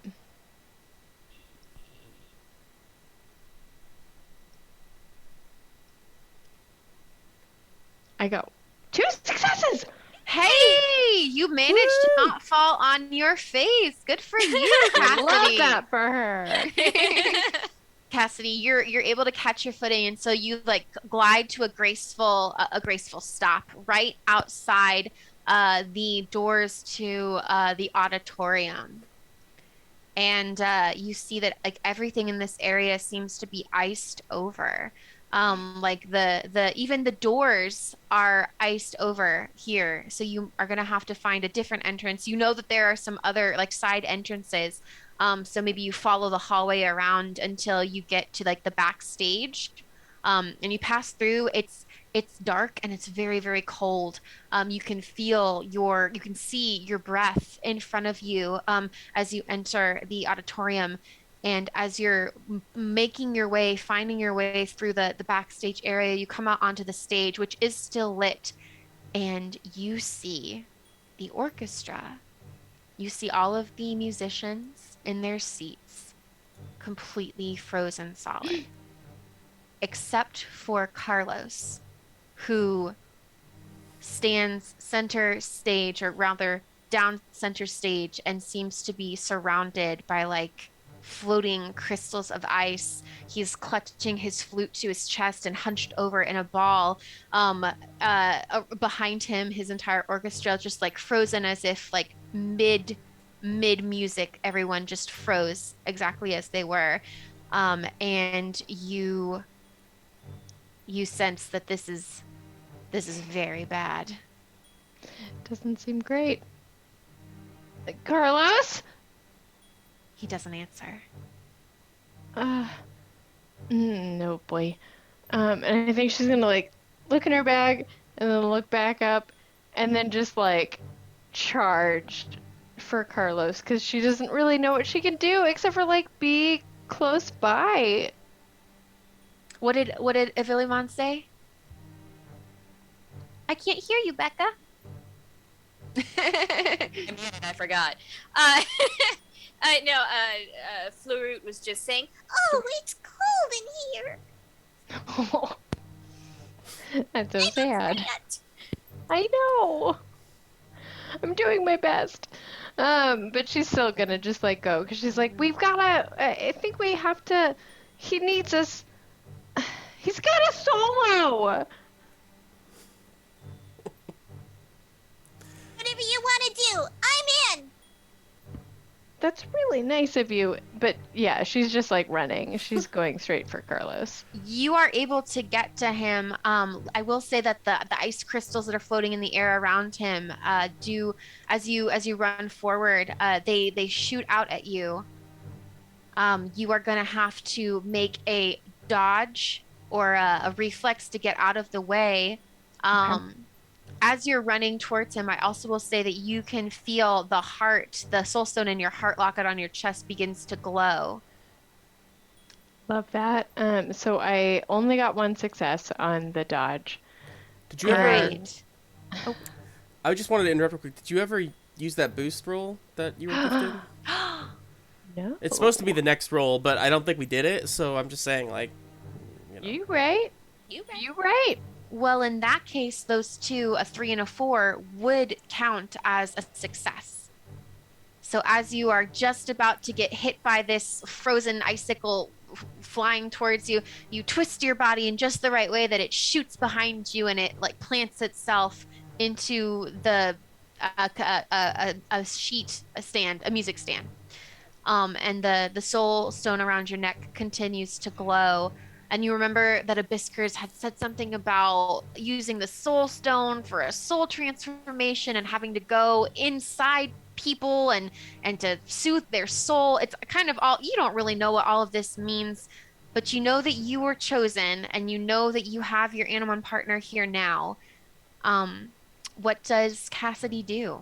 Yeah, and I think Cassidy's hand would just like immediately like go to the soul stone. And as you touch the soul stone, Cassidy, you and Florut feel as the area around you warms just slightly and begins to glow green. And the audience sees as the bodies of Cassidy and Florut are engulfed in green light, like a green ball of light. And then whew, the ball of light shoots into Carlos, and Cassidy and Florut disappear from sight. And that is where we will end episode 1 of Animon Soul Monsters Awaken. Awesome job, everyone! Oh, thank you. Oh my. Thank you to our players, and thank you to everyone who followed along in the chat or was lurking tonight or is watching this on YouTube later in the future. That was really fun. Whew. Okay, everyone. A couple notes before we finish. I'm sorry, I'm like having to gather my thoughts now. Yeah. So we will continue Animon Soul Monsters Awaken next Friday at 7:30. And we will have our 4th player, Jess, with us playing Avery, so the team will be complete once more. Before we let you go, we just want to thank those who followed and subscribed during this stream. And or if you haven't yet and you're thinking about it, go ahead and gently caress that follow button or hit subscribe. Remember, you can always support the players on the screen that you see by going to Ko-fi and donating tips there. All of those tips go directly to the players. Or you can show Ghostlight as a wholesome love by joining Patreon and becoming a patron of Ghostlight RPGs. Before we finish, we have to do a raid and Jess is still going. Yeah. So Justin, if you wouldn't mind doing that, we're going to raid Jess and show them lots of love and tell them how much we miss them and that we can't wait to play with them next week. So please, if you're still here, stick around. It's going to be fun, especially since Jess is a player in this campaign. It'll be nice to raid their stream and just chat with them for a second. So thank you again, everyone. We will see you again next Friday.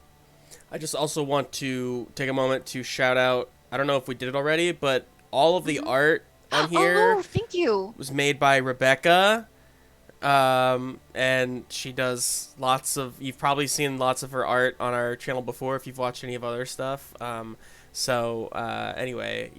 Rebecca, do you take commissions or anything? Or You're muted right now. You're muted. But I'll read lips.